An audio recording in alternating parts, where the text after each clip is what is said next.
사회적 거리두기 완화로 2달 만에 클럽과 감성주점 등이 다시 문을 열었습니다. 하지만 전자출입 명부를 작성하지 않는 등 방역 수칙을 위반한 일부 업소도 밤새 적발됐습니다. 축구 선수 호날두와 골프 선수 더스틴 존슨 등 세계적인 스포츠 스타들이 코로나19 확진 판정을 받았습니다. 미국의 신규 확진자 수가 일주일간 하루 평균 5만 명대를 기록하는 등 미국과 유럽의 확산세가 커지고 있습니다. 베를린 평화의 소녀상 철거 명령을 정지시켜달라는 가처분 신청이 독일 법원에 접수되면서 당초 오늘로 예정됐던 철거는 일단 보류됐습니다. 소녀상을 지키기 위한 현지 시민들의 집회도 열렸습니다. 요양병원의 건강보험 수가가 치료 종류와 상관없이 환자 1인당 정액으로 지급되면서 일부 요양병원에서 값싼 복제약이 남발되고 있습니다. 가을이 완연해진 가운데 건조한 날씨가 이어지고 있습니다. 아침 기온은 어제보다 조금 높겠지만 한낮 기온은 서울 16도 등 어제보다 낮아 쌀쌀하겠습니다. 여러분 안녕하십니까? 수요일 아침 KBS 뉴스 광장 시작하겠습니다. 코로나19 조심 또 조심해야 될 상황입니다. 신규 확진자 수가 6일 만에 다시 100명대로 올라왔습니다. 다만 해외에서 입국한 사람들의 확진 사례가 좀 많았는데요. 방역당국은 국내에서도 단풍철을 맞아 이 행락객이 붐비는 상황 상당히 걱정하고 있습니다. 취재기자 연결하겠습니다. 박민경 기자, 먼저 확진자 현황부터 정리해 주실까요? 네, 어제 0시 기준으로 코로나19 신규 확진자가 102명 늘었습니다. 국내 발생은 69명, 해외 유입은 33명입니다. 주간 추세를 보면 국내 발생은 60명대를 유지하고 있지만 해외 유입 사례가 30명대로 크게 늘었습니다. 최근 부산항에 입항한 러시아 선박에선 최소 14명의 확진자가 나왔습니다. 네, 주요 집단 감염 사례들은 어떻습니까? 네, 어제 낮 12시 기준으로 서울 도봉구 다나병원과 관련해 5명이 추가 확진됐습니다. 이로써 누적 확진자가 64명으로 늘었습니다. 경기 의정부시 마스터플러스 병원 관련은 9명 늘어 누적 확진자가 60명이고 경기 동두천시 친구 모임 등에서도 추가 확진 사례가 이어지고 있습니다. 방역당국은 이번 추석 연휴 이후 5월이나 8월 중순과 같은 폭증은 억제됐다고 판단하면서도 여전히 수도권을 중심으로 집단 유행 가능성이 남아있다고 우려했습니다. 자, 결국 거리두기를 1단계로 낮추기는 했어도 방역당국 입장에서는 아직 불안한 그런 상황이 이어지고 있네요. 네, 방역당국은 사회적 거리두기 수준이 1단계로 완화돼 자율성은 높아졌고 그만큼 개개인의 방역 책임은 더 중요해졌다고 강조하고 있습니다. 특히 가을 단풍철을 맞아 가을 방역, 단풍 방역이 우선 과제라고 설명했습니다. 음식점이나 카페, 전세버스, 휴게소 등의 방역을 강화하기 위한 개개인의 노력이 더 필요하다. 방역당국도 최선을 다하겠다고 밝혔습니다. 그러면서 될 수 있으면 인파가 몰리는 여행지에 가기보다는 가족 단위로 집 근처의 한적한 곳에서 가을의 정취를 즐겨달라고 요청했습니다. 방역당국은 거리두기를 지키지 않은 소모임 등은 역학조사를 통해 가려내고 추가 전파를 차단해 막고 공동체를 위태롭게 하는 행위에 대해서는 엄정 대응하겠다고 밝혔습니다. 지금까지 사회부에서 전해드렸습니다. 네, 사회적 거리두기는 이번 주부터 1단계로 완화되면서 그동안 집합 금지 대상이었던 클럽과 감성주점 등이 다시 문을 열었습니다. 여전히 우려의 시각도 남아있고 또 당국에서도 방역 수칙을 잘 지키는지 현장 단속을 벌이고 있는데요. 취재진이 함께 동행해봤습니다. 민정희 기자입니다. 서울 강남역 인근 술집으로 합동 단속반이 들어갑니다. 가장 먼저 전자 출입 명부가 있는지 확인합니다. 오늘 거 한번 보여주세요. 일부 음식점은 전자 출입 명부를 제대로 관리하지 않은 게 드러났습니다. 근데 지금 이거 따지면은 해봐야 지금 4분 계셔야 되는데 25분 계시죠? 명부 작성을 소홀히 하고 계시네요.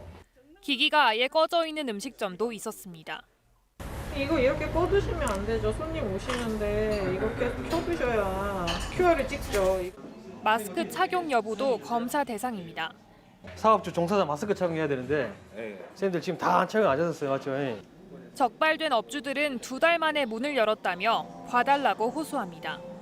솔직히 그러니까 여기에 대해서는 인정하는데 솔직히 지금 월세도 2달 동안 다 밀려있는 상태고 테이블 사이 1m 이상 거리두기를 지키지 않은 주점도 걸렸습니다. 빈 자리가 많은데도 바깥쪽으로 손님을 몰아 배치한 겁니다. 앞에 손님이 안 앉으면 저희는 가게가 손님이 인테리어예요. 어떻게 보면.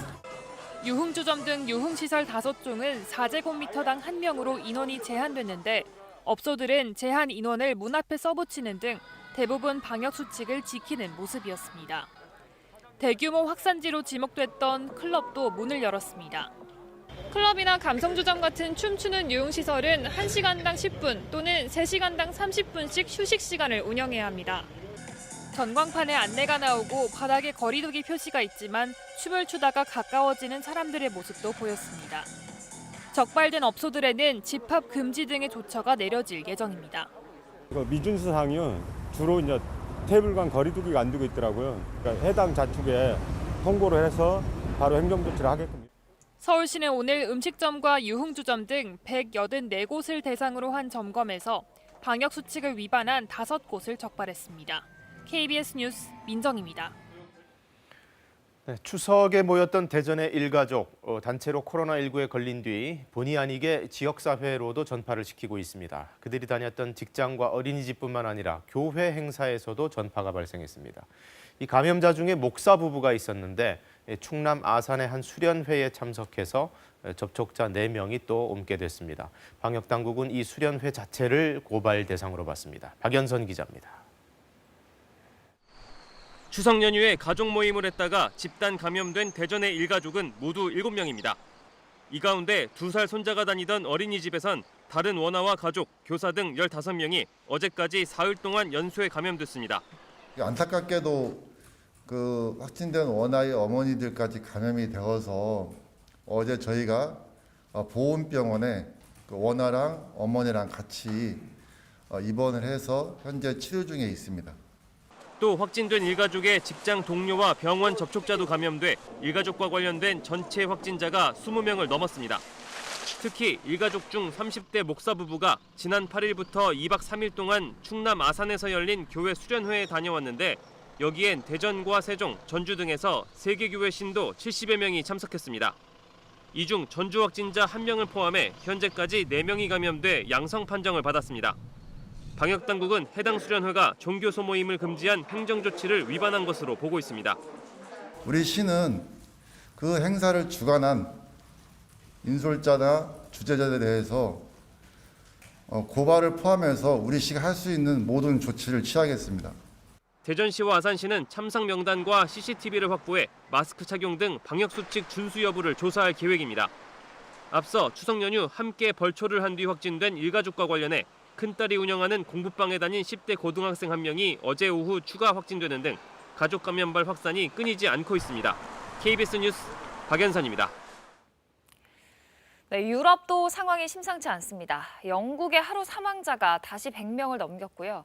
지난 3월 이후 최대 확산세를 보이는 이탈리아에는 고강도 제한 조치가 내려졌습니다. 축구 선수 호날두도 확진 판정을 받았습니다. 송명훈 기자가 보도합니다. 영국의 코로나19 하루 사망자가 143명으로 집계됐습니다. 지난 6월 초 이후 넉 달 만에 가장 많은 수준입니다. 최근 일주일 사망자는 573명으로 직전 일주일에 3배 가까이 늘어나 뚜렷한 확산세를 보이고 있습니다. 하루 신규 확진자는 17,000여 명으로 전날보다 3,000여 명이 늘었습니다. 보리스 존슨 총리는 전국 봉쇄 조치 대신 지역별 감염률에 따라 제한 조치를 달리하는 대응 3단계 시스템을 발표했습니다. We are today simplifying, standardizing, and in some places toughening local rules in England by introducing 3 levels of COVID alert. 이탈리아도 하루 신규 확진자가 5,000명을 넘어 1차 바이러스 확산이 정점에 이르렀던 지난 3월 이후 최대 위기를 맞고 있습니다. 재확산이 시작된 이탈리아는 고강도 제한 조치를 발표했습니다. 한층 수위가 높아진 행정명령에 따라 이탈리아에서는 실내외의 모든 사적 파티가 금지됩니다. 사람들이 많이 모이는 무도장이나 나이트클럽은 기존의 폐쇄 조치가 유지됩니다. 세계적인 스포츠 스타들의 감염도 잇따르고 있습니다. 포르투갈 출신의 축구 선수 호날두가 코로나19에 감염돼 경기에 나설 수 없게 됐습니다. 남자 골프 세계 랭킹 1위인 더스틴 존슨도 코로나19 확진 판정을 받았습니다. KBS 뉴스 송명훈입니다. 하루 5만여 명, 미국 신규 확진자의 지난 일주일 평균입니다. 날은 점점 추워지고 기대할 수 있는 거는 이제 백신뿐인데 이마저도 쉽지 않아 보입니다. 미국이 개발 중인 백신과 치료제 시험이 잇따라 중단됐습니다. 워싱턴 금초령 특파원의 보도입니다. 미국 내 코로나19 확진자 수가 하루 평균 5만 명대로 올라섰습니다. 지난 일주일간 확진자 수가 하루 평균 5만 명대를 기록한 건 지난 8월 중순 이후 처음입니다. 현재 미국 내 코로나19 확진자 수는 780만 명대. 이런 추세라면 이번 주 내로 800만 명을 넘게 됩니다. 현재 코로나19 확진자 수가 증가세로 돌아선 주는 30여 개 주. 이 가운데 노스캐롤라이나와 뉴멕시코, 몬태나, 테네시, 버몬트 등 5개 주는 일주일 전에 비해 확진자 수가 50% 늘었습니다. 전문가들은 날씨가 추워지면 상황이 더 심각해질 수 있다고 경고하고 있습니다. We have a baseline of infections now that vary between 40 and 50,000 per day. That's a bad place to be when you're going into the cooler weather of the fall and the colder weather of the winter. 이런 가운데 백신을 개발 중인 존슨앤존슨이 임상시험을 일시 중단했다고 CNN 방송이 보도했습니다. 임상시험에 참여한 지원자 가운데 부작용 사례가 발견됐기 때문이라고 했습니다. 항체 치료제를 개발 중인 한 회사에서도 시험이 잠정 중단됐습니다. 백신이 나오더라도 보급과 처방까지는 상당한 시간이 걸리는 만큼 미국 내에선 이번 가을과 겨울이 코로나19 사태에서 또 한 번의 중대한 분수령이 될 가능성이 커지고 있습니다. 워싱턴에서 KBS 뉴스 김철영입니다. 철거 위기에 놓인 독일 베를린 평화의 소녀상을 지키기 위해 현지 시민들이 집회를 열었습니다. 한일 갈등의 사안이 아닌 보편적인 여성 인권 문제임을 강조했는데요. 이 법원에 가처분 신청이 접수되면서 오늘로 예정된 철거 당장은 피하게 됐습니다. 베를린 유광석 특파원이 보도합니다. 설치 9일 만에 철거 명령을 받은 평화의 소녀상. 소녀상을 지키기 위해 베를린 시민들이 모였습니다.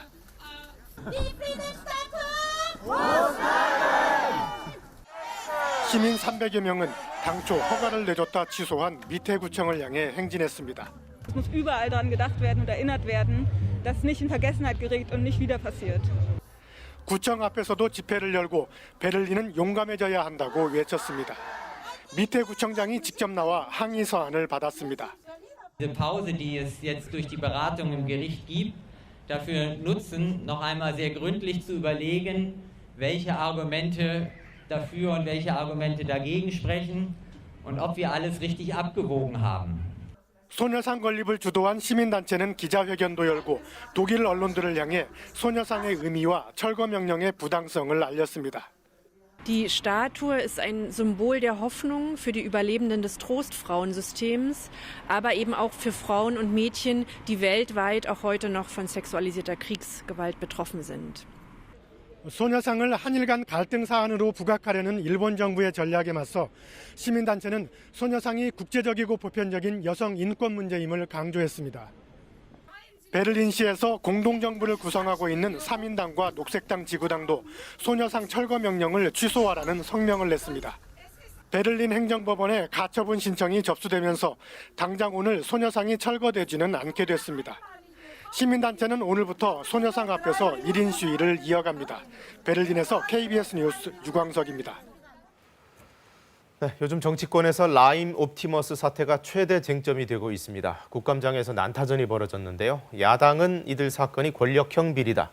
여당은 단순 금융 사기다. 공방을 주고받았습니다. 이화진 기자의 보도입니다. 라임, 옵티머스 두 사태에 대해 금융감독원의 부실 감독이 지적됩니다. 청와대 인사가 관여됨으로 인해서 금감원의 감독 기능이 제대로 작동하지 않은 것 아닌가. 감독 업무를 수행함에 있어서 업무상 필요한 또는 법규로 요구되는 것 이외에는 그런 영향을 전혀 받지 않고 있습니다.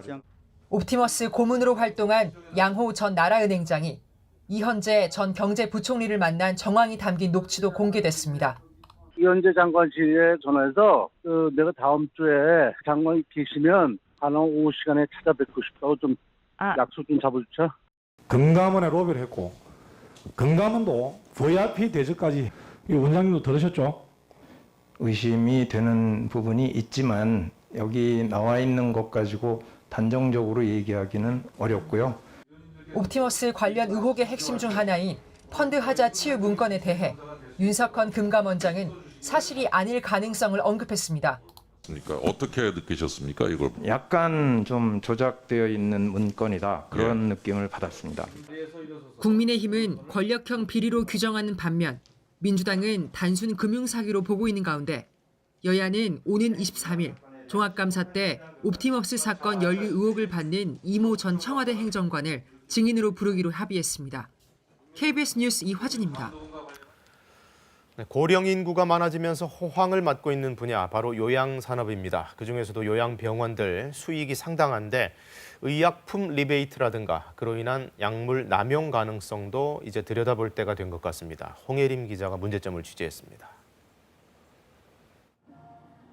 요양병원 여러 곳에 의약품을 공급하고 있는 도매업자입니다. 넣어주고 교체도 받고 마실 조건 주고 그래 하면 서로 뭐 우선하게 같이 갖고 있고 계속하면 시간이 다르거든요. 이런 끈끈한 관계는 어디서 나올까? 약품 공급량을 미리 정한 도매업체와 요양병원. 병원이 계약량을 모두 처방하면 업체는 약값의 15%를 매달 되돌려준다는 겁니다. 그거는 전부 다 들어오니까 그러니까 그래서 2천만 원 같으면 한 달 300만원씩 갖다 드리는 거죠. 리베이트로 얽힌 납품 구조는 약품 남용으로도 이어집니다. 환자는 누워있고 환자가 어떤 이 약이 많다고 환자가 거부하지도 않아요. 그냥 주는 대로 먹고 안 먹더라도 버리면 돼요. 리베이트 외에도 병원이 약값으로 수익을 내는 방법은 또 있습니다. 도매업체가 요양병원에 공급해온 약품 목록. 대부분이 값싼 복제약입니다.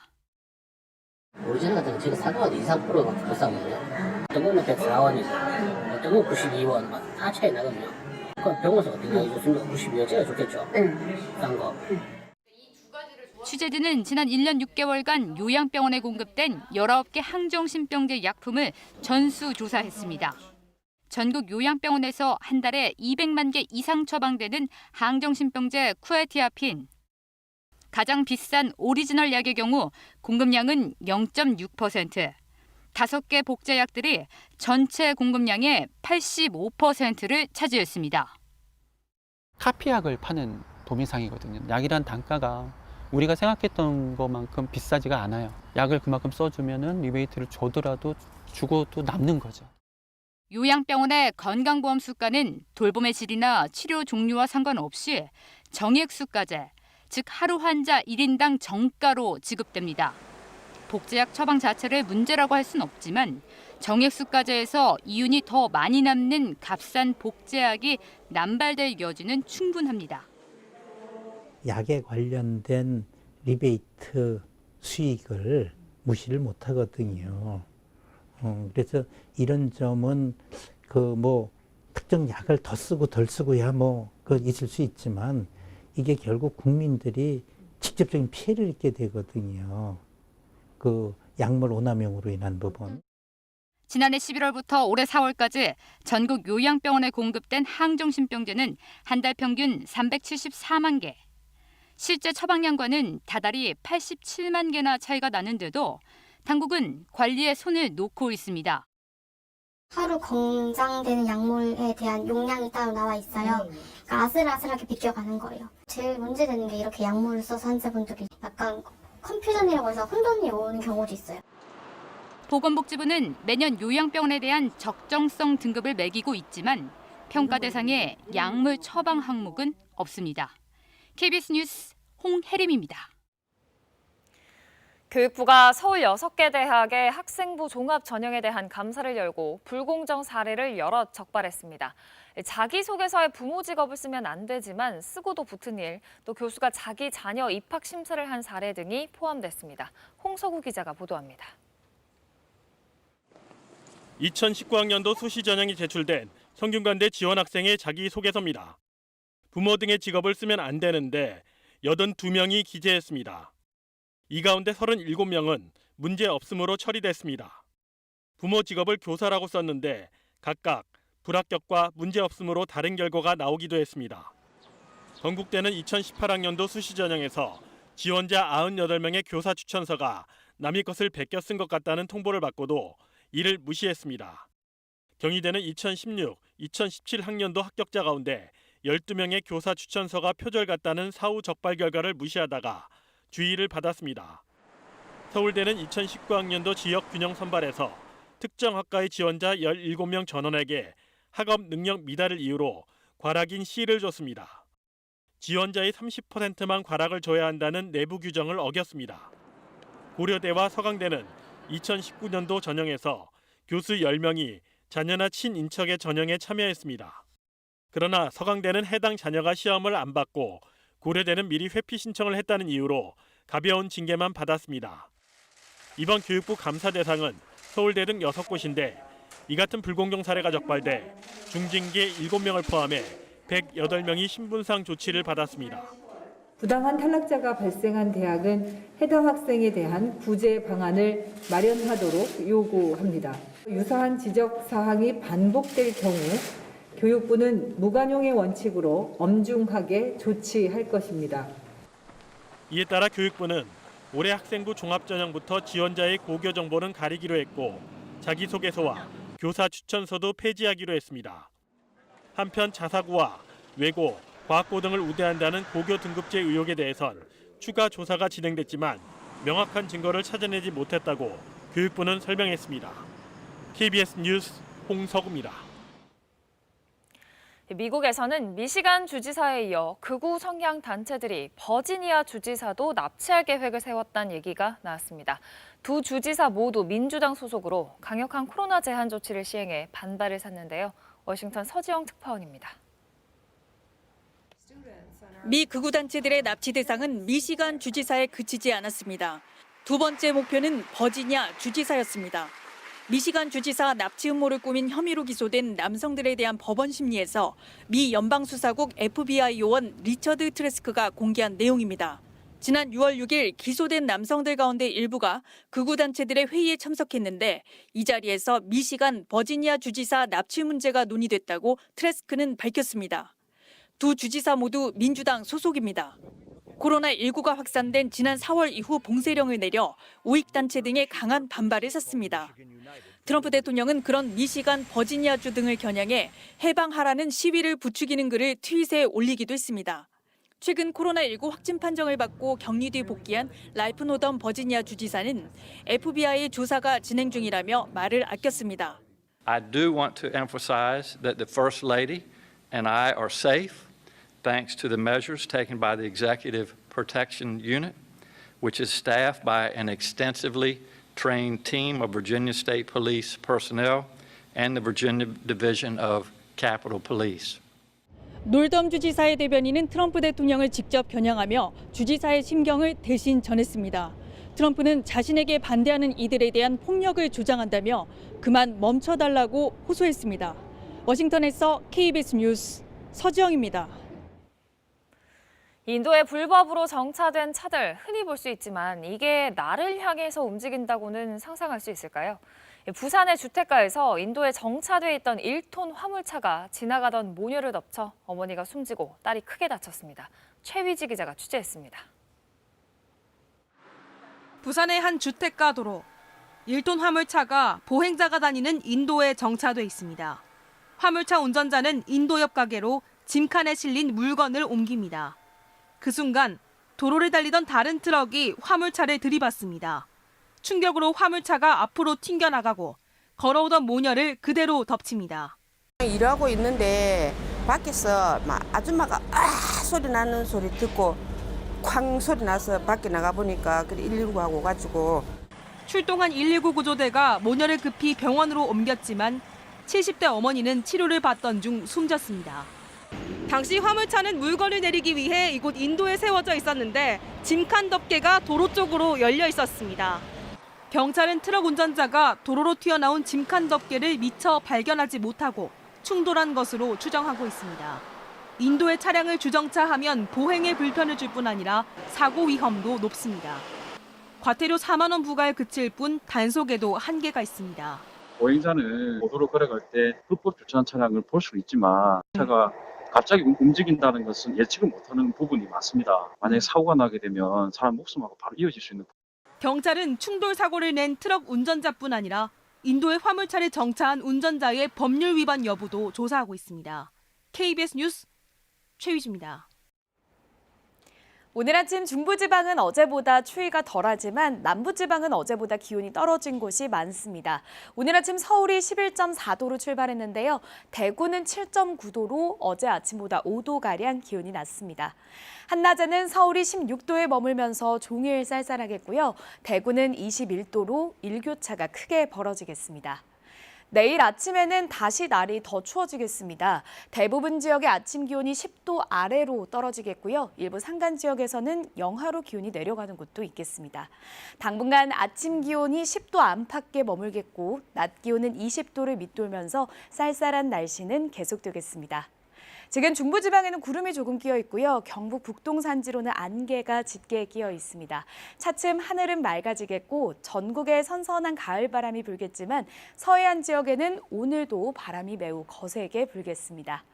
현재 기온 살펴보겠습니다. 서울이 11.8도, 대구 8.4도, 전주는 10.4도로 남부지방은 어제보다 조금 더 춥습니다. 한낮에는 서울 16도, 청주 18도, 광주 20도, 울산 21도에 머물겠습니다.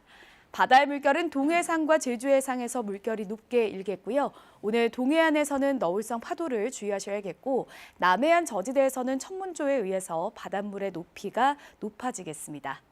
당분간 맑고 일교차 큰 날씨는 계속되겠고요. 대기가 건조한 만큼 화재 예방에 힘쓰셔야겠습니다. 날씨 전해드렸습니다.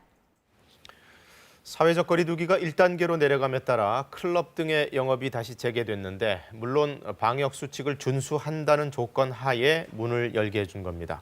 그렇다면 과연 현장에서는 지킬 것들 잘 지키고 있을까요? 민정희 기자가 둘러봤습니다. 서울 강남역 인근 술집으로 합동 단속반이 들어갑니다. 가장 먼저 전자 출입 명부가 있는지 확인합니다. 오늘 거 한번 보여주세요. 일부 음식점은 전자 출입 명부를 제대로 관리하지 않은 게 드러났습니다. 근데 지금 이거 따지면은 해봐야 지금 4분 계셔야 되는데 25분 계시죠? 명부 작성을 소홀히 하고 계시네요. 기기가 아예 꺼져 있는 음식점도 있었습니다. 이거 이렇게 꺼두시면 안 되죠. 손님 오시는데 이거 계속 켜두셔야 QR을 찍죠. 마스크 착용 여부도 검사 대상입니다. 사업주 종사자 마스크 착용해야 되는데 선생님들 지금 다 착용 안 하셨어요, 맞죠? 적발된 업주들은 2달 만에 문을 열었다며 봐달라고 호소합니다. 솔직히 그러니까 여기에 대해서는 인정하는데 솔직히 지금 월세도 2달 동안 다 밀려있는 상태고 테이블 사이 1m 이상 거리 두기를 지키지 않은 주점도 걸렸습니다. 빈 자리가 많은데도 바깥쪽으로 손님을 몰아 배치한 겁니다. 앞에 손님이 안 앉으면 저희는 가게가 손님이 인테리어예요, 어떻게 보면. 유흥주점 등 유흥시설 5종은 4제곱미터당 1명으로 인원이 제한됐는데 업소들은 제한 인원을 문 앞에 써붙이는 등 대부분 방역 수칙을 지키는 모습이었습니다. 대규모 확산지로 지목됐던 클럽도 문을 열었습니다. 클럽이나 감성주점 같은 춤추는 유흥시설은 1시간당 10분 또는 3시간당 30분씩 휴식 시간을 운영해야 합니다. 전광판에 안내가 나오고 바닥에 거리두기 표시가 있지만 춤을 추다가 가까워지는 사람들의 모습도 보였습니다. 적발된 업소들에는 집합 금지 등의 조처가 내려질 예정입니다. 미준수 사항은 주로 이제 테이블 간 거리 두기가 안 되고 있더라고요. 그러니까 해당 자축에 통보를 해서 바로 행정 조치를 하게끔. 서울시는 오늘 음식점과 유흥주점 등 184곳을 대상으로 한 점검에서 방역 수칙을 위반한 5곳을 적발했습니다. KBS 뉴스 민정입니다. 마스크 착용을 의무화하는 행정명령이 전국으로 확대됐습니다. 보건용, 수술용, 침방울 차단용 마스크가 우선적으로 권고되고 망사 마스크라든가 또 스카프 같은 것들은 인정되지 않습니다. 과연 성능차가 얼마나 되는지 실험을 한번 해봤습니다. 송금환 기자가 보여드립니다. 출근 시간대 지하철역입니다. 시민들은 빠짐없이 마스크를 썼습니다. 두꺼운 보건용 마스크나 주름이 잡힌 침방울 차단용 마스크까지 종류도 다양합니다. 망사 마스크까지 등장했습니다. 얇고 비교적 숨쉬기 편하게 만든 침방울 차단용 마스크의 성능은 어떨까? 0.6 마이크로미터 크기의 입자를 통과시키는 시험을 해보니 이 침방울 차단용 마스크는 13%만 투과됐습니다. 서울시 보건환경연구원이 대형마트에서 주로 유통 중인 침방울 차단용 10개를 조사한 결과 5개의 차단율이 80%를 넘어 전체 평균 75%로 나타났습니다. 같은 크기 입자를 80% 걸러내는 KF80 보건용 마스크와 성능이 비슷합니다. 하지만 망사 마스크 7개는 입자 차단율이 평균 17%에 불과했습니다. 사실상 차단 효과가 없는 겁니다. 특히 망사 마스크는 식약처의 관리를 받는 의약 외품이 아닌 공산품에 속해 별도의 성능 인증 시험도 거치지 않습니다. KF나 비말 차단용 마스크 같은 경우에는 필터가 있습니다, 가운데. 그래서 필터의 역할이고 망사 마스크는 여러분들이 보시다시피 헝겊이고 망사로 되어 있고 투명하게 보이고 어떤 필터의 흔적이 보이진 않습니다. 서울시 보건환경연구원은 건강한 사람이 오랫동안 마스크를 써야 할 경우 굳이 두꺼운 보건용 마스크 대신 숨쉬기 편한 침방울 차단용을 쓰는 것도 효과적이라고 설명했습니다. 다만 공기 중 전파되는 코로나 바이러스가 섞인 침방울의 크기는 대략 5 마이크로미터인데 더 작은 입자도 있습니다. 따라서 병원이나 고위험 시설에서 또 본인이 확진자일 때는 80% 이상을 차단하는 KF80이나 94를 사용하는 게 예방에 더 좋다고 덧붙였습니다. KBS 뉴스 송금환입니다. 사회적 거리 두기가 1단계로 완화되면서 굳게 닫혔던 야구장 문이 다시 열렸습니다. 전 좌석을 다 받는 건 아니고 최대 30%까지만 허용을 했는데요. 그래도 야구 팬과 선수들 숨통이 트이는 표정이었습니다. 신수빈 기자가 다녀왔습니다. 지난 8월 중순 이후 다시 팬들을 맞이하게 된 잠실 야구장. 3,000명 가까운 관중이 다시 문을 연 잠실을 찾았습니다. 방역 지침에 따라 입장할 때는 이렇게 출입구에서 체온을 재야 합니다. 또 QR코드로 신원을 확인한 뒤에야 야구장에 입장할 수 있습니다. 드디어 기다리던 경기 시작. 마음에는 함성이 가득하지만 아직은 조용한 응원에 만족해야 합니다. 비말 전파를 막기 위해 마스크를 착용해야 하고 육성 응원이 금지되기 때문입니다. 관중석에서 음식을 먹을 수도 없습니다. 그러나 야구를 직접 볼 수 있다는 사실만으로도 기쁨이 가득합니다. 직관은 현장에서 느낄 수 있는 그런 웅장함 같은 게 있는데 야구장 들어갈 때 그 설레는 그런 걸 다시 느끼고 싶어서 왔습니다. 텅 빈 관중석을 바라봐야만 했던 선수들은 팬들이 반갑기만 합니다. 완전하게 다 사태가 진정된 건 아니기 때문에 물론 즐겁게 이렇게 관람하시고 그런 것도 좋지만 잘 지켜서 서로 이번에 사태를 빨리. 다만 지난 8월 확진자가 야구장을 방문했던 점 등을 고려할 때 KBO와 구단의 철저한 대비는 물론 팬들의 방역 수칙 준수도 절실합니다. 박수를 좀 많이 칠 수 있게 하고 있고 머리와 마음으로 응원해 주시기 바라겠습니다 하면 진짜 많이. 프로축구는 토요일부터 관중 입장이 허용되고 남자 프로농구도 같은 날 관중석을 개방합니다. 프로배구와 여자 프로농구는 더욱 철저한 방역 시스템을 구축한 뒤 관중을 받을 계획입니다. KBS 뉴스 신수빈입니다. 국제통화기금 IMF가 어젯밤 우리나라 올해 경제 성장률을 마이너스 1.9%로 소폭 상향 조정했습니다. OECD 회원국 중에서는 두 번째로 높은 수준이지만 수출 부진에 대한 우려는 여전하다고 밝히기도 했는데요. 장덕수 기자가 보도합니다. IMF가 수정 전망한 올해 우리나라 경제 성장률은 마이너스 1.9%. 지난 6월 전망보다 0.2%포인트 상향 조정됐지만 4월 전망보다는 0.7%포인트 낮습니다. 다만 이런 IMF의 우리 성장률 전망치는 OECD 회원국 중 두 번째로 높은 수준입니다. 이와 관련해 IMF는 특히 수출 부진을 언급했습니다. 코로나19 확산에 따른 대외 수요 감소로 수출 부문이 타격을 받으면서 2분기 국내 총생산이 예상보다 부진했다는 겁니다. IMF는 우리나라의 내년도 경제 성장률도 앞선 두 차례 전망치보다 낮은 2.9%로 예측했습니다. 글로벌 경기가 주요국의 경제 타격으로 인해서 살아나지 않는다라고 한다면 수출 경로를 통해서 우리나라에 악영향을 미칠 가능성에 대해서 우려한 결과로 해석이 됩니다. 올해 세계 경제 성장률은 지난 6월 전망치보다 0.8%포인트 오른 마이너스 4.4%로 전망됐습니다. 미국과 유로존 같은 선진국의 성장률이 큰 폭으로 상승한 반면 신흥개발도상국은 소폭 하락했습니다. 코로나19가 급격히 확산하는 인도의 성장률 전망치가 마이너스 4.5%에서 마이너스 10.3%로 급락한 탓입니다. IMF는 내년 세계 경제 성장률은 6월 전망보다 0.2%포인트 낮은 5.2%로 예측했습니다. IMF는 세계 경제에 코로나19 재확산과 미중 무역 갈등 심화 등 상당한 하방 위험이 존재한다며 각국이 단기적으로 재정 지출을 늘리고 중장기적으로 생산성 향상에 노력해야 한다고 권고했습니다. KBS 뉴스 장덕수입니다. 삼성전자 임직원이 절차를 어기고 국회에 출입한 사실이 또 확인됐습니다. 저번 기자증에 이어서 이번에는 방문증 2개로 4명이 드나들었다는데요. 코로나로 외부 출입이 엄격히 제한되는 상황에서 이게 어떻게 가능했을까요? 박대기 기자입니다. 지난 7일 삼성전자 임원이 출입기자로 등록해 국회를 드나든 사실이 처음 드러났습니다. 삼성 간부라고 했는데 출입기자로 왔다 갔다 하고 계시더라고요. 그런데 하루 전 또 다른 삼성전자 임직원 4명이 류호정 의원실을 찾았습니다. 이틀 뒤 국감 질의가 예정된 삼성전자의 중소기업 기술 탈취 의혹을 해명하기 위해서입니다. 따로 약속을 하지 않았는데 불쑥 4명이 한꺼번에 찾아오자 미심쩍게 여긴 류 의원실이 이들의 방문 기록을 확인해봤습니다. 4명 중 2명은 다른 의원실에 간다며 방문증을 발급받았는데 나머지 2명은 출입 기록이 아예 없었습니다. 어떻게 들어올 수 있었을까? 2명이 먼저 방문증을 받아 의원회관에 들어간 뒤 미리 와 있던 또 다른 삼성 직원이 이 2명의 방문증만 받아 밖에 있던 2명에게 전달한 겁니다.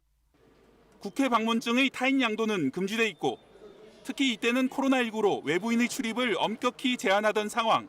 사전 예약하지 않으면 이렇거든요. 현재. 사전 예약이 안 돼 있었던 상황인가 보죠, 그때는? 네. 이에 대해 삼성은 이들이 방문증 신청 마감이 임박해 의원실의 설명 요청을 받아 발급이 어려웠다고 해명했지만 명백한 절차 위반이라며 관련자 전원을 징계하겠다고 밝혔습니다. 국회는 방문증을 부정 사용한 이들에 대해 출입 제한을 검토하고 있습니다. 국회 의원회관도 청와대처럼 국가 중요시설 각급이지만 출입 규정도 방역 수칙도 삼성 앞에선 소용없었습니다. KBS 뉴스 박대기입니다. 다시 100명대가 된 국내 신규 확진자, 특히 해외 유입 사례가 크게 늘었죠. 관련해서 방역 당국이 추이 감시 국가를 늘릴지 논의 중이라고 밝혔습니다. 방역 강화 대상국을 지정하기에 앞서 먼저 해당 국가의 코로나19 추이를 점검하겠다는 건데요. 들어보시죠. 국내 어학 연수차 단체 방문 중에 확진자가 발생하였고 오늘은 외국 선박 선원의 집단 발생 요인의 영향이 큰 것으로 분석되었습니다. 러시아의 최근의 코로나19 발생 상황은 러시아도 유럽에 포함되어 있는 상황이긴 하고 저희가 이제 구분할 때는 아시아로 구분하기도 합니다만은 어쨌든 전체적으로 코로나19 상황 자체가 2차 유행이라고 부를 정도로 상당히 증가하고 있는 상황이기도 합니다. 러시아의 경우에는 특히 이제 선원들을 대상으로 해서 출항 또 출국 전 48시간 내에 PCR 검사 음성 확인서를 요구를 우리가 하고 있는 상황입니다. 그럼에도 불구하고 입항하는 선박의 경우 또 하선을 할 경우에는 추가로 검사를 하고 또 하선을 하지 않더라도 만약에 국내에 접촉자가 많이 발생할 수 있는 그런 상황, 예를 들어서 냉동 냉장선이라든지 그런 경우에는 전수검사를 현재 실시를 하고 있습니다. 오전에 일단 실무회의를 거쳐서 추이감시 국가의 대상을 좀 더 한 개 나라 정도 지금 확대하는 것으로 논의를 했고 조금 더 협의가 필요한 상황입니다. 2주마다 저희가 전 세계적인 발생 상황 그리고 또 국내 입국자 중에 확진자의 발견 규모라든지 이런 부분들을 잘 고려해서 방역감시 대상 국가, 추이감시 국가의 지정 등을 유연하게 또 신속하게 변동하면서 국내 유입 차단에 더 노력을 기울이도록 그렇게 하겠습니다.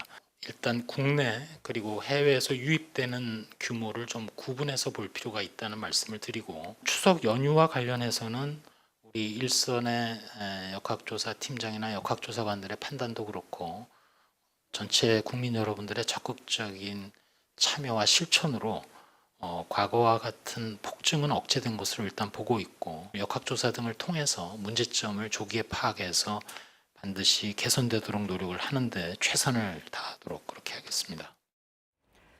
네, 코로나19 관련 국제 소식 알아보겠습니다.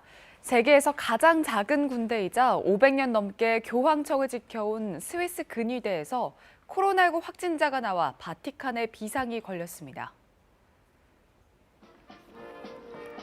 바티칸 시국에서 교황청 내 치안과 교황 보호 임무를 맡은 스위스 근위대 병사 4명이 지난 주말 코로나19 확진 판정을 받았다고 교황청이 밝혔습니다.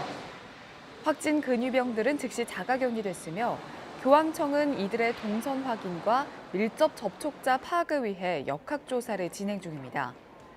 코로나19가 확산하기 시작한 지난 2월 말 이후로 교황청 근위대에서 확진자가 발생한 사례는 이번이 처음인데요. 최근 이탈리아 신규 확진자 수가 연일 5천 명을 넘어서는 등 확산세가 다시 거세지는 추세라 이탈리아 로마 안에 있는 바티칸 시국 역시 이 영향에서 벗어나기 어렵다는 관측이 지배적입니다. 미국 제약업체 존슨앤존슨이 현지 시간으로 어제 자회사 얀센이 개발 중인 코로나19 백신의 임상시험을 일시 중단한다고 밝혔습니다. 임상 참가자 중 한 명에게서 예상치 못한 부작용 의심 사례가 발견됐기 때문인데요. 업체 측은 백신 개발 과정에서 임상시험 중단은 일반적인 일이며 독립적인 안전감시위원회의 조사와 평가 등을 거친 뒤 결과에 따라 임상시험 재개 여부가 결정될 것이라고 설명했습니다. 존슨앤존슨이 개발 중인 코로나19 백신은 지난달부터 6만 명을 대상으로 3상 임상시험을 진행 중이었으며 미국 정부에 이어 유럽연합과도 공급 계약을 맺을 만큼 시판이 유력한 후보 약물로 기대를 모아왔습니다. 코로나19로 폐쇄된 잉카 문명 유적지 마추픽추를 직접 보기 위해 귀국 대신 페루 현지에 남아 7개월을 버틴 외국인 여행객이 마침내 관람의 꿈을 이뤄 화제입니다. 잉카 문명을 대표하는 페루 고대 유적지 마추픽추를 보기 위해 현지에서 7개월을 버틴 여행객이 나홀로 관람에 성공해 화제입니다.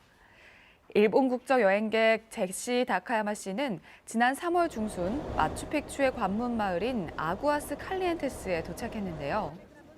하지만 도착 이틀 만에 코로나19 확산세로 마추픽추가 폐쇄됐고 입출국과 도시 간의 이동까지 금지됐다고 합니다. 추후 발목 낀 외국인 여행객을 위해 임시 항공편이 제공됐지만 다카야마 씨는 마추픽추를 꼭 보고 가겠다는 일념으로 계속 현지에 머물렀는데요. 그의 사연은 SNS를 통해 널리 알려졌고 이에 페루 당국은 협의를 거쳐 그에게 특별히 단독 관람 기회를 주기로 한 겁니다. 그렇게 7개월의 기다림 끝에 다카야마 씨는 마침내 지난 11일 다음 달 재개장을 준비 중인 마추픽추 유적을 미리 나홀로 관람하며 이곳 정상에 오르는 꿈도 이뤘다고 전했습니다. 지금까지 코로나19 국제 소식이었습니다. 코로나19 관련 국내 소식을 몇 가지 더 전해드리겠습니다. 첫 번째 키워드부터 열어보겠습니다. 네, 질병청 독감 백신 공급량 작년보다 많아라는 뉴스입니다. 어제부터 독감 무료 예방 접종 사업이 재개됐습니다.